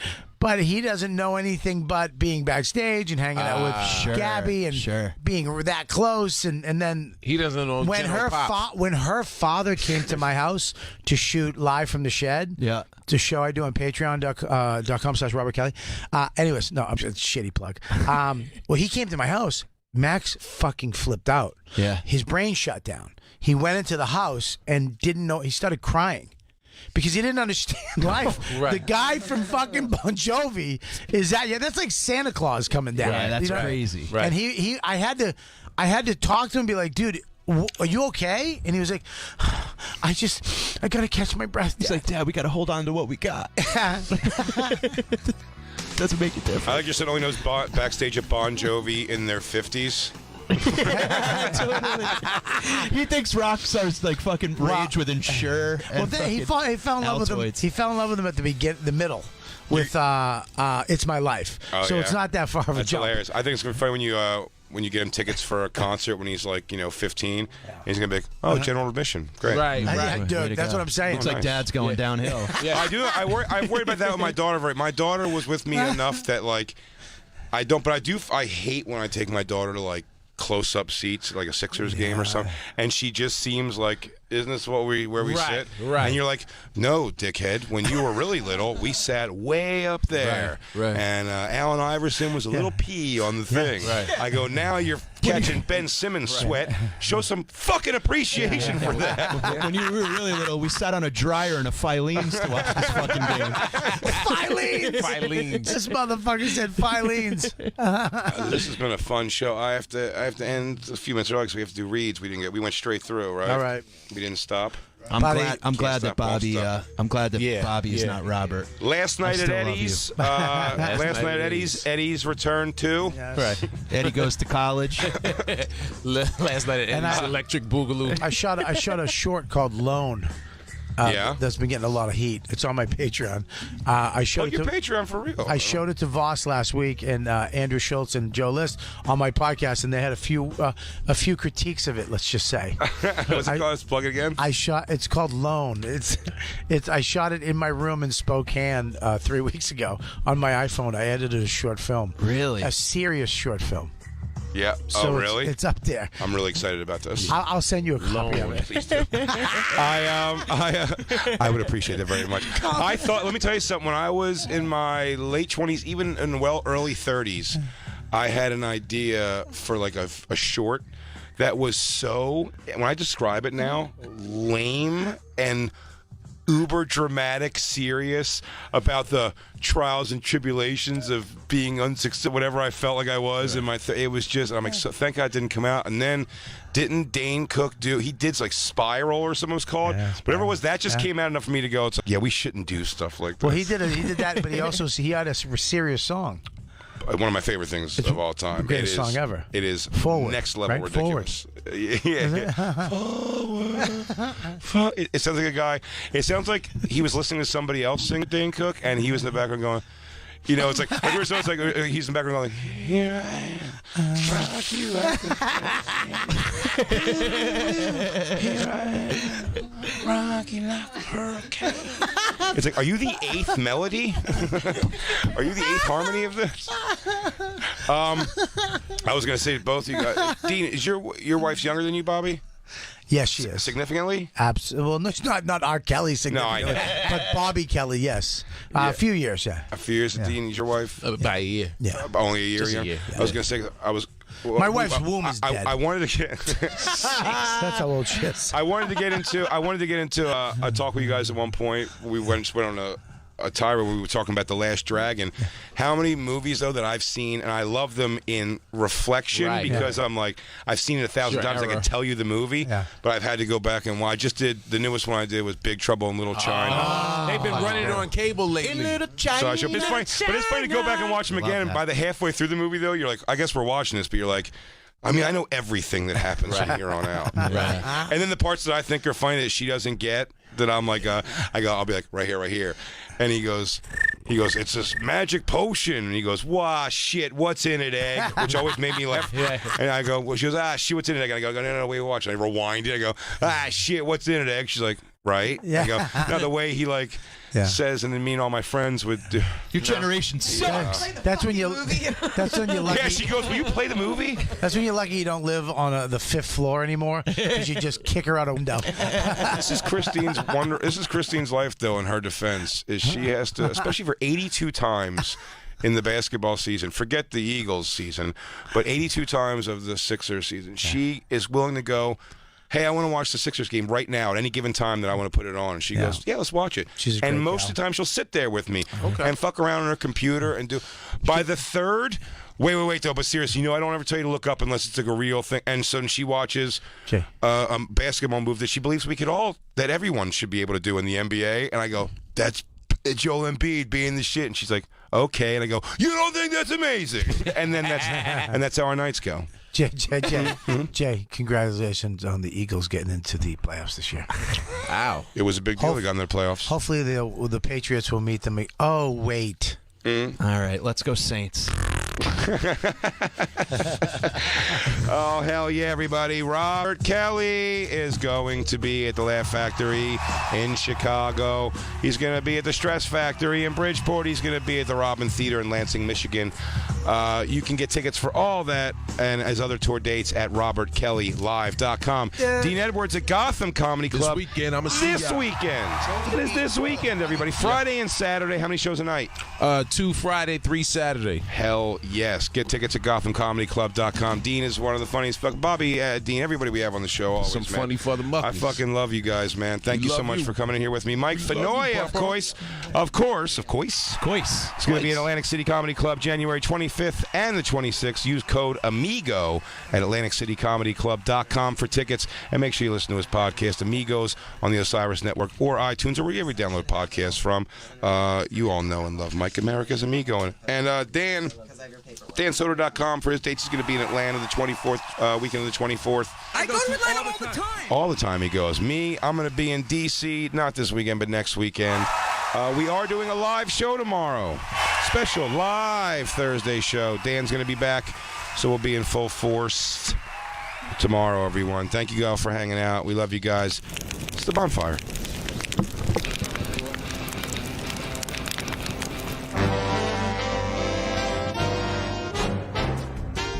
And now, it's time for Yo. Have you seen this yet? With Beezer and Kyla. Here's Johnny. Yo, this movie is confusing as fuck. I generally don't like creepy or super scary movies, and I really don't like soundtracks that are just straight up menacing tones. And guess what? Literally first second of the movie are these super sinister, menacing ass tones. Also, I'm pretty sure this is the same guy who directed the moon landing. Just a heads up, there's gonna be spoilers in this review. Jack Nicholson is some author that can't write for shit. It's just the same sentence over and over, and I'm like, yo, this book's gonna fucking suck, dude. Then you got the wife, she's all weird. I don't know, she's always in the bathroom taking long-ass dumps or something.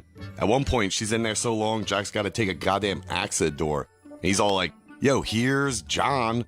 What the hell you doing in here? Would you clog? The dad, Jack, turns full nutty so fast. One night, Jack gets all tuned up. I mean, he tries to fuck some oldie mum-mum. This old bag got a couple tits that look like microwave road cones. Kinda did look like my Aunt Eileen after they pulled her from the Delaware River. Then this little spazzy brain gets loose, runs outside into some tree maze, and of course Jack's gotta go get him because old Clogosaurus, she's still stuck on the toilet. She's fucking useless. I've never yelled at a movie before, but oh my god, when your husband lovingly says you're the light of his life and he wants to bash your brains in the same sentence, Wendy, Don Bonzo, pull yourself together and get the fuck out of there. The ending of this movie's kind of lame.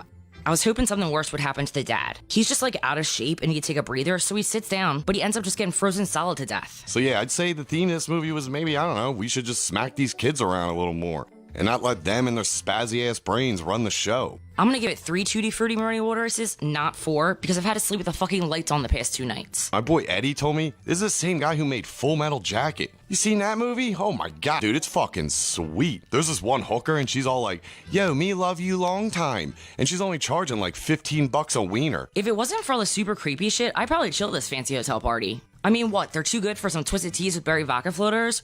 Or the freaking champagne of beers Miller High Life? Seriously, fuck Stephen King.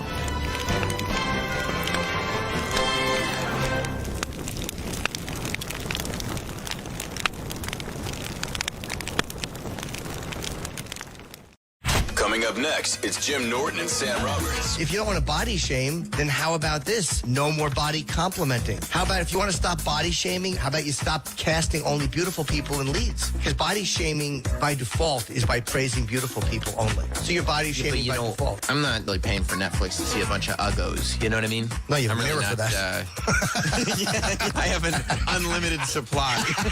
Jim and Sam, next on Sirius XM Channel 103.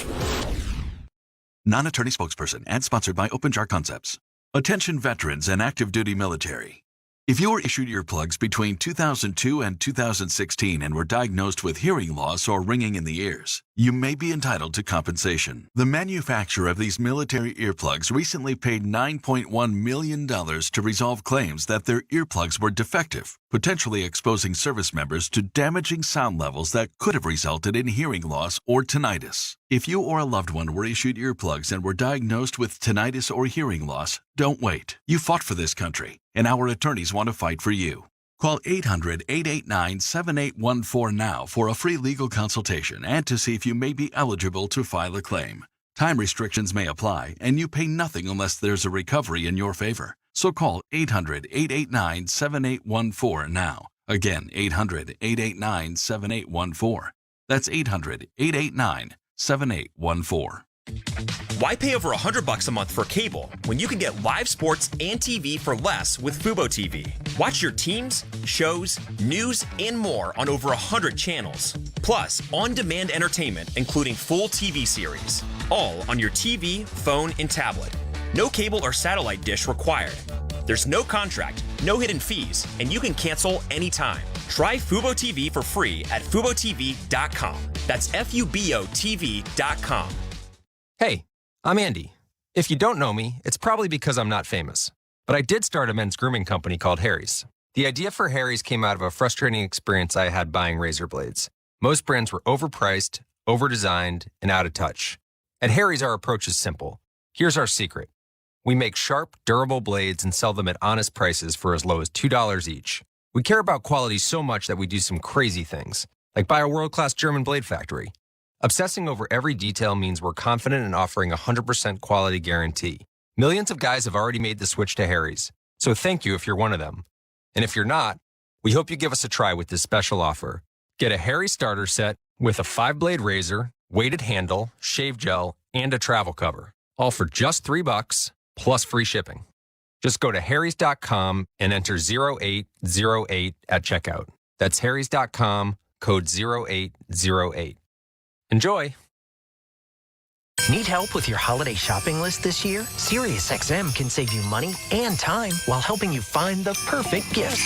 Visit SiriusXM.com/gift ideas and check out the holiday gift guide. It's filled with gift ideas perfect for anyone on your list and special offers, too. The holiday gift guide is brought to you in part by Select Blinds. Save big this holiday season with up to 50% off custom blinds and shades online. Check out SiriusXM.com/gift ideas to learn more. When you gotta wake in the morning, your best friends are up and performing. With Mike and Troy and Travis Thorne, there ain't no way that we can go wrong. 'Cause it's Jim and Sam, Sirius 103. Yeah, Jim and Sam, laugh along with me. 'Cause it's Jim and Sam, such hilarity. Let's start the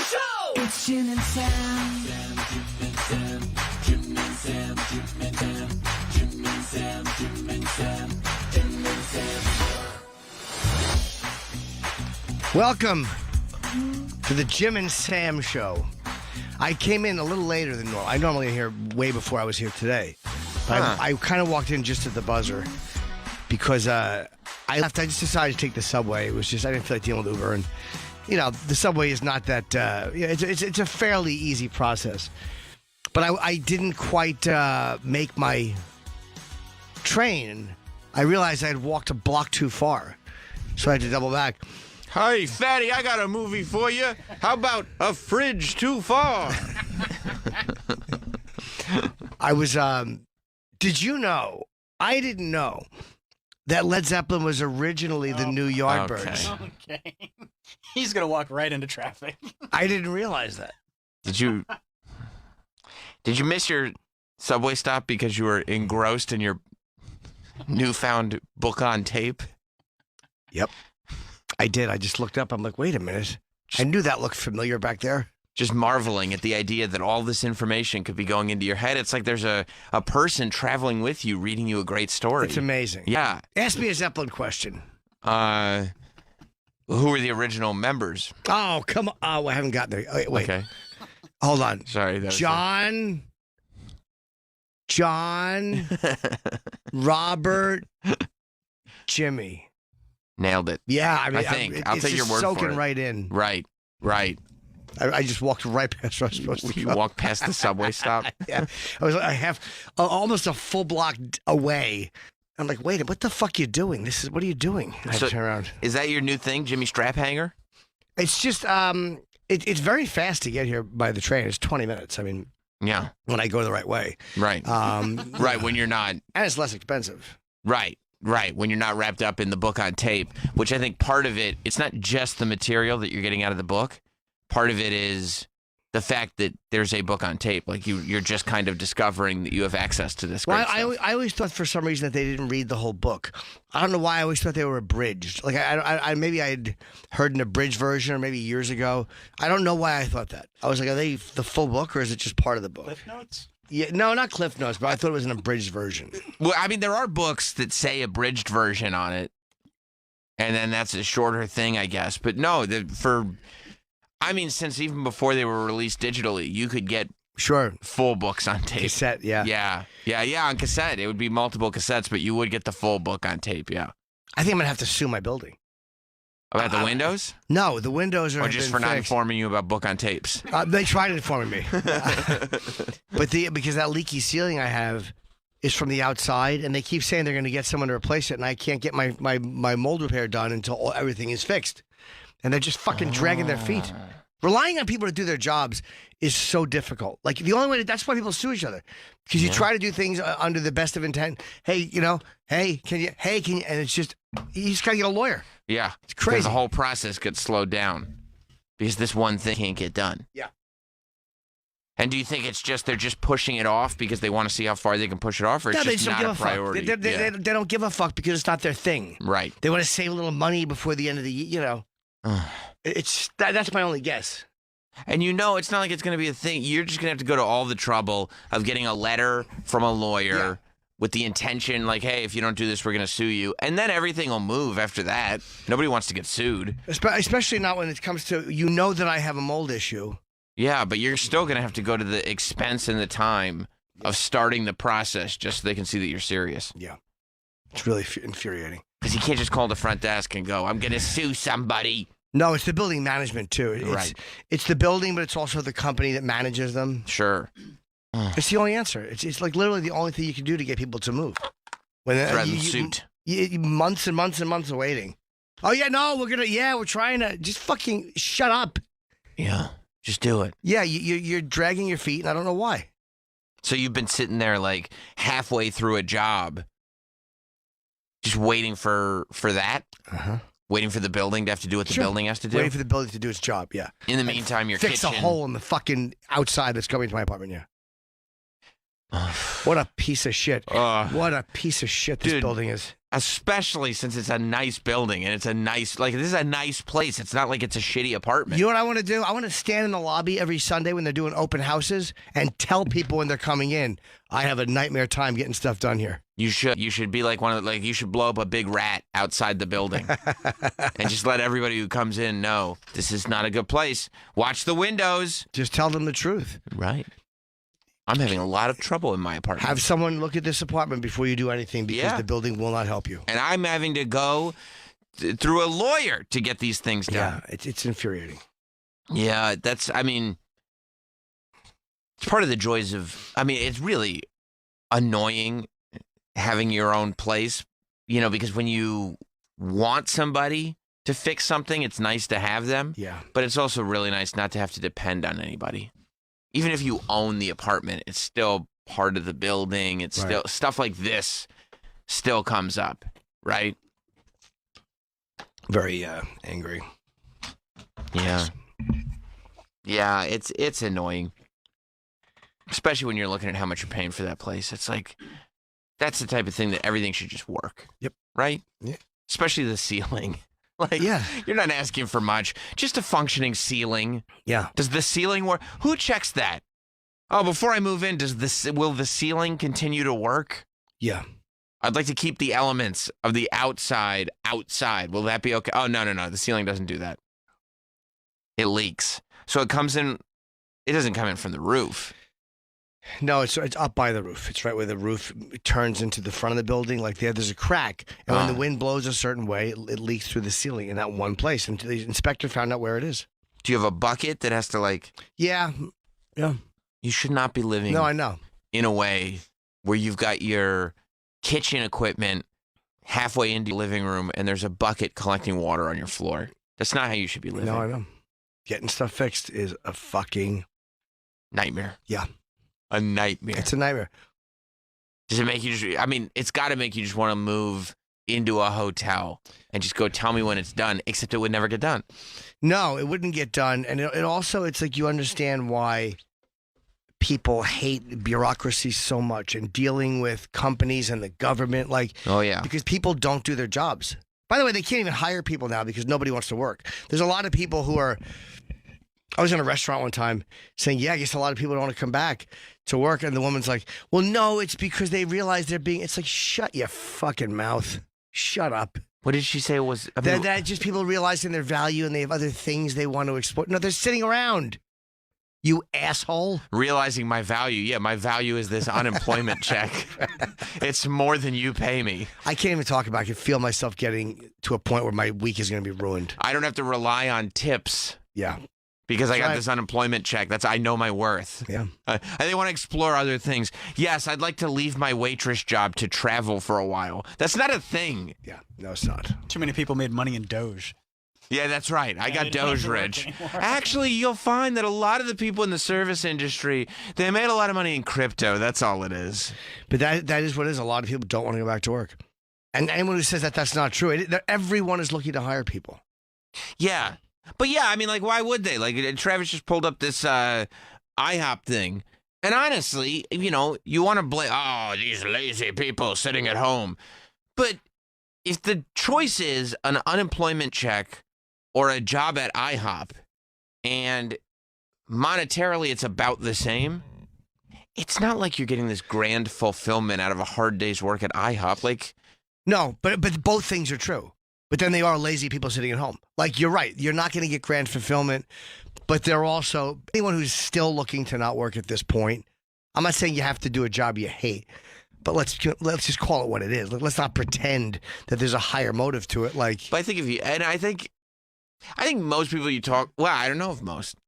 I know the people that I would talk to that are doing it. I don't think any less of people that are I can just collect this unemployment. And I'm just going to do this until it runs out. I don't blame people for collecting when they have to, because that's what it's there for. But if I don't even mind people that are I don't see it any differently than somebody that goes well, there's this loophole in the tax system, so I'm not going to pay more tax because there's this loophole. I'm just going to take advantage of it. When somebody's I work at Buffalo Wild Wings, so I'm not going to go back because I'm just going to, they made this system where I can just collect this unemployment. I'm not going back to Buffalo Wild Wings. The job sucks. Well, it may not be. Okay. It's not illegal what they're doing, but I still think it's shitty. But isn't the tax thing shitty too? Sure, sometimes. But not paying extra tax is different than sitting around all day. Like there's a difference, and I'm not saying get out there and work, but after like we're how many long into this thing already, and when all of these companies are saying they can't get people in, it's like you got to do something. You have to go back to work. I mean, after a certain. So yeah, I'm not saying that they should be thrown in prison for it, but I do think it's shitty. I mean, we could take a lot more days off than we do, and we don't. I mean, I know our job is different, but the reality is we don't take every day that we can take. If we're back in January, we're going to. 100% every day will be taken. All of the days. All of the days. Every day will be taken. Yeah. But you know what I'm saying? It's almost like that. Even though this job is a much easier job compared to, I would not want to do that for a living. But the point is, it's like, get everything you can. Like, it's not always. I mean, I'm sitting there going like, look, I can either offer people Rudy Tooty Fresh and Fruities or collect this check that they're just handing out. I would like to think that if I were to do that while I was sitting at home collecting the check, I would, I don't know, try to figure out what the next step is for me, develop a plan, maybe create something, do something while I was at home.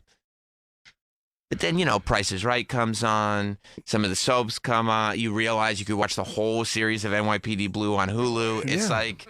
And then you realize, I thought I watched this show all the way through, but I actually didn't start till season 7. And you got all these seasons to make up for, and you're like, yeah, I could see where time gets away from you. But we're a ways into this already. Do you know what I mean? We're not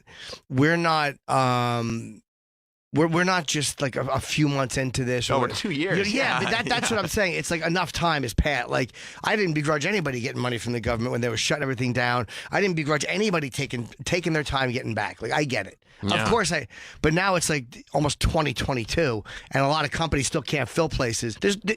Call it what it is. There are people who can't get back to work for whatever reason, and then there are people who just don't want to. And there's, those. But if it's financially better for you. Yes, there are. That's different. If it's financial, I don't believe it's financially better for most people. There are. I don't know what the unemployment benefits are now, but like back earlier this year, there were plenty of people who were making more because of the COVID unemployment, checks than they would have if they went back to work. Obviously, if you're making more, then it's just a smarter financial decision. Or even if it's about the same. If it's like about the same. What am I going to take shit from customers or make the same amount sitting at home? No, but you could probably go and do more. Like go do something else. Like, you know what I mean? Like this, like you said, this is a time where you could look around because so many places are hiring. I mean, it's just I know. I was lazy when I collected unemployment. I collected for 2 years when I started doing stand-up. Why? Because I didn't want to work. But I had to call it what it was. I was doing something else. I was collecting because I could. You'd be watching me collecting unemployment and then maybe trying to sneak in some Uber rides or something like that. Yeah. I mean, make a little something on the side. Except I think if you drive Uber, the unemployment people are like, we're not going to keep sending you checks. Like, okay, all right, I'll stop driving Uber.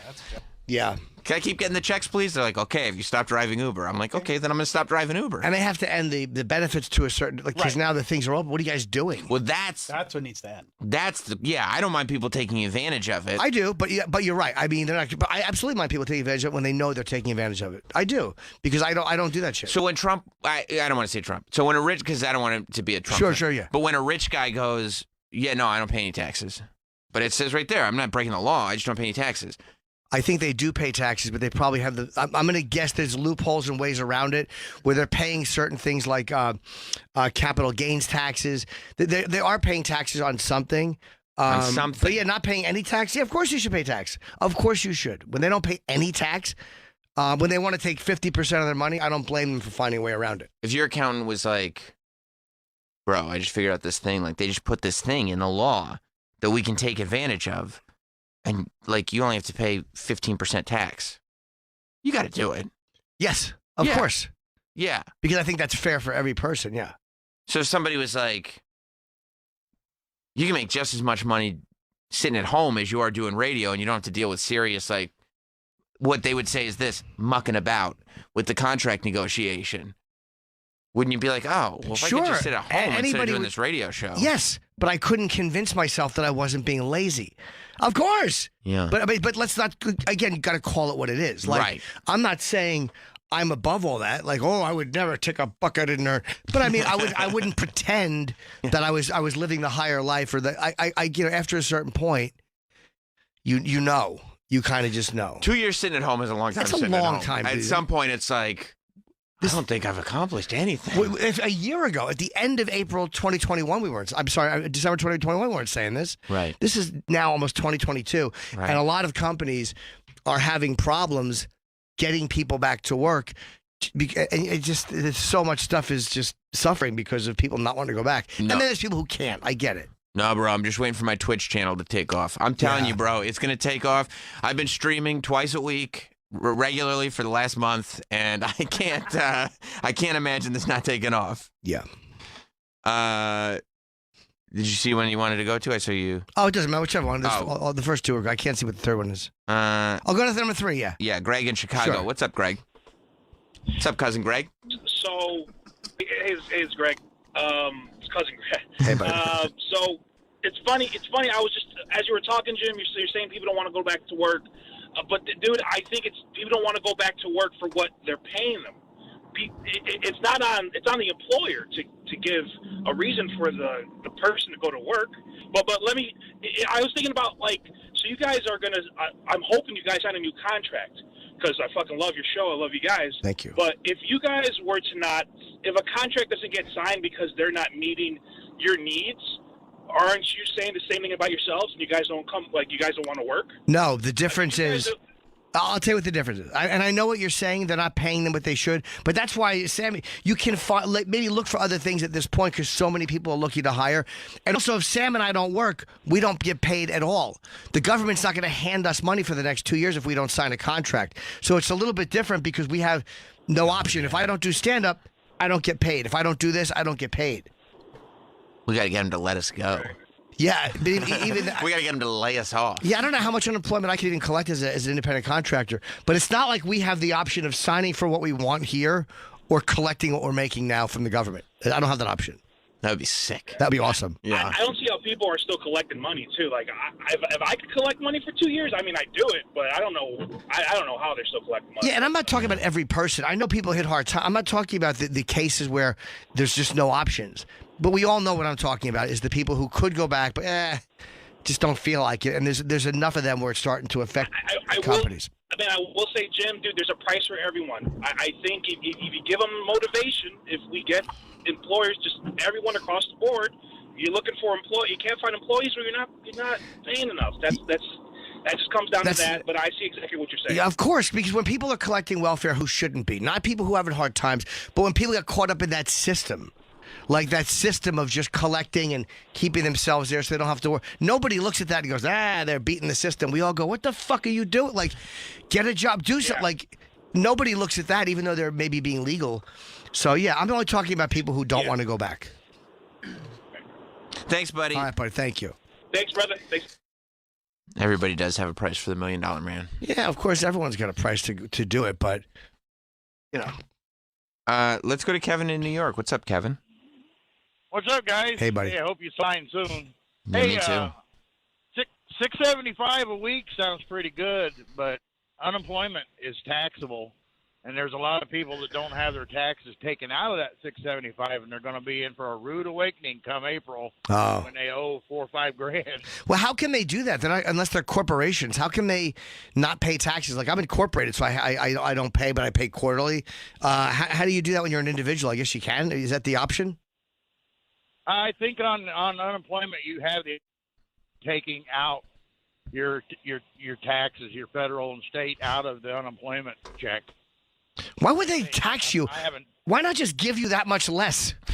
Fucking asshole. This is what the government is. What fucking assholes the government is. Just instead of giving you $675 and then taking $80, how about they give you fucking $595? Yeah, like they don't have to take the taxes out. They just pay you. They just keep the tax. It's their money. Like, you're just giving them back some of the money they gave you already. But that's the stupidity that we live under. Like, that's the time wasting, bureaucratic assholeness that we have to deal with. Yeah, don't worry. We're paying $6.75 an hour, but we'll get some of that back in taxes. Just pay $5 then. Yeah, and then don't take the taxes. Yeah, because you're giving it. Oh, I know it's crazy, but it can snowball real fast. I found out about 20 years ago. Oh, the taxes, yeah. That does seem like it's just in place to fuck people. Because if you don't get the taxes taken out, then you have to put the money aside, and you don't not have the taxes taken out so you can put money aside. It's because you want the bigger check.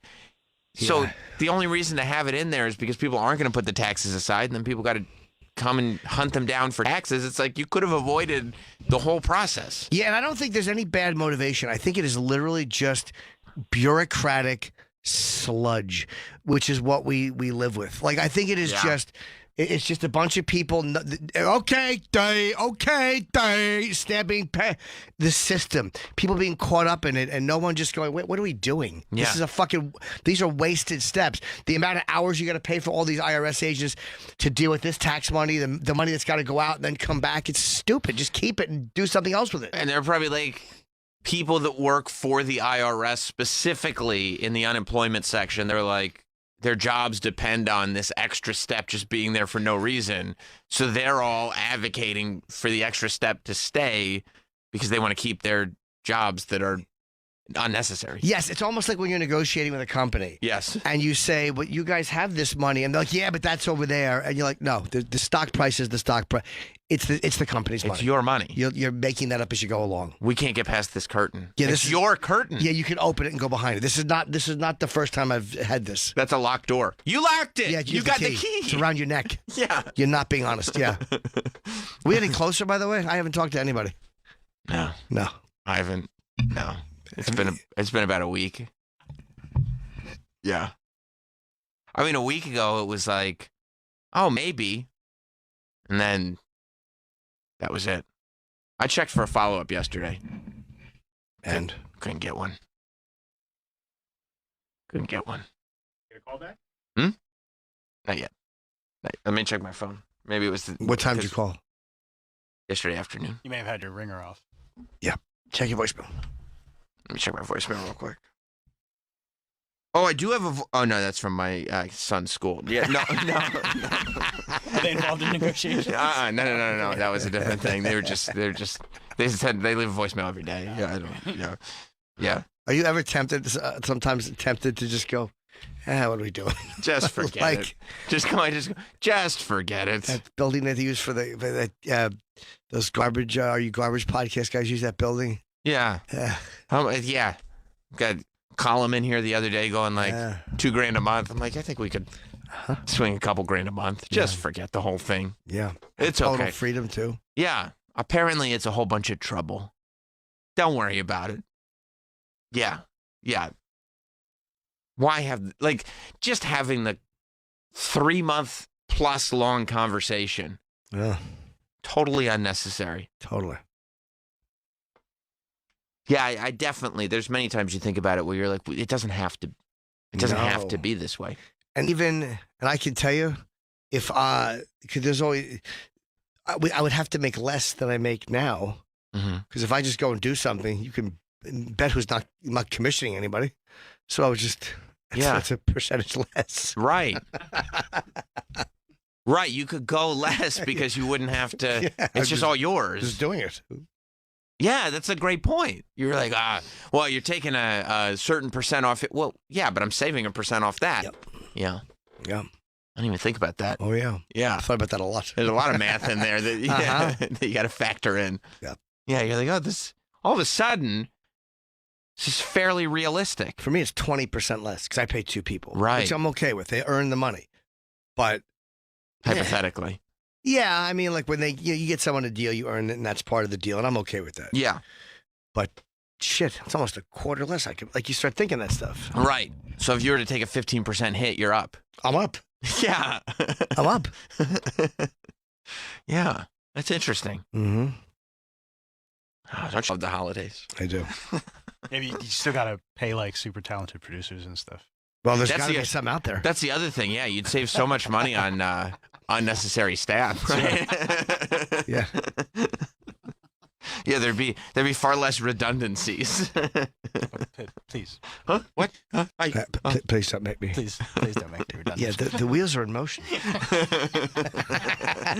Well, I can't see my eyes are so shit. I can't see the screen. I got this one sounds good. John in Canada. What's up, John? What's up, guys? Hey, John.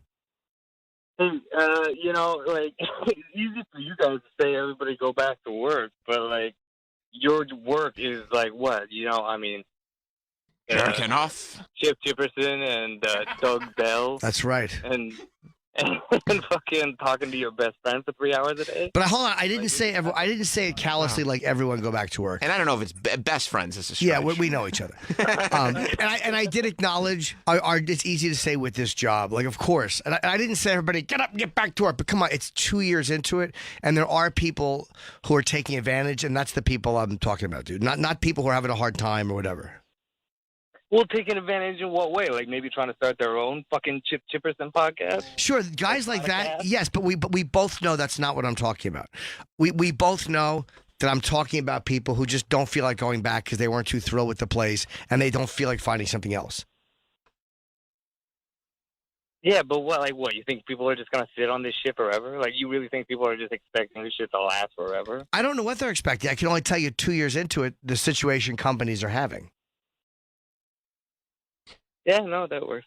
Yeah, no, it'd be a lot easier if everybody could just go back to work and just, their work was just going back and talking to, Look, I think what Jim's saying is last professional broadcaster, Sam Roberts. That's true. I mean, I think a lot of people would want to go back to work Sure. if that was their job. Am I right? See? But No, I you're did right. acknowledge that. I did acknowledge this is a fun job compared to most jobs. And Jim is saying that, like, there's a lot of people that could be out there becoming professional cell phone case salespeople. Absolutely.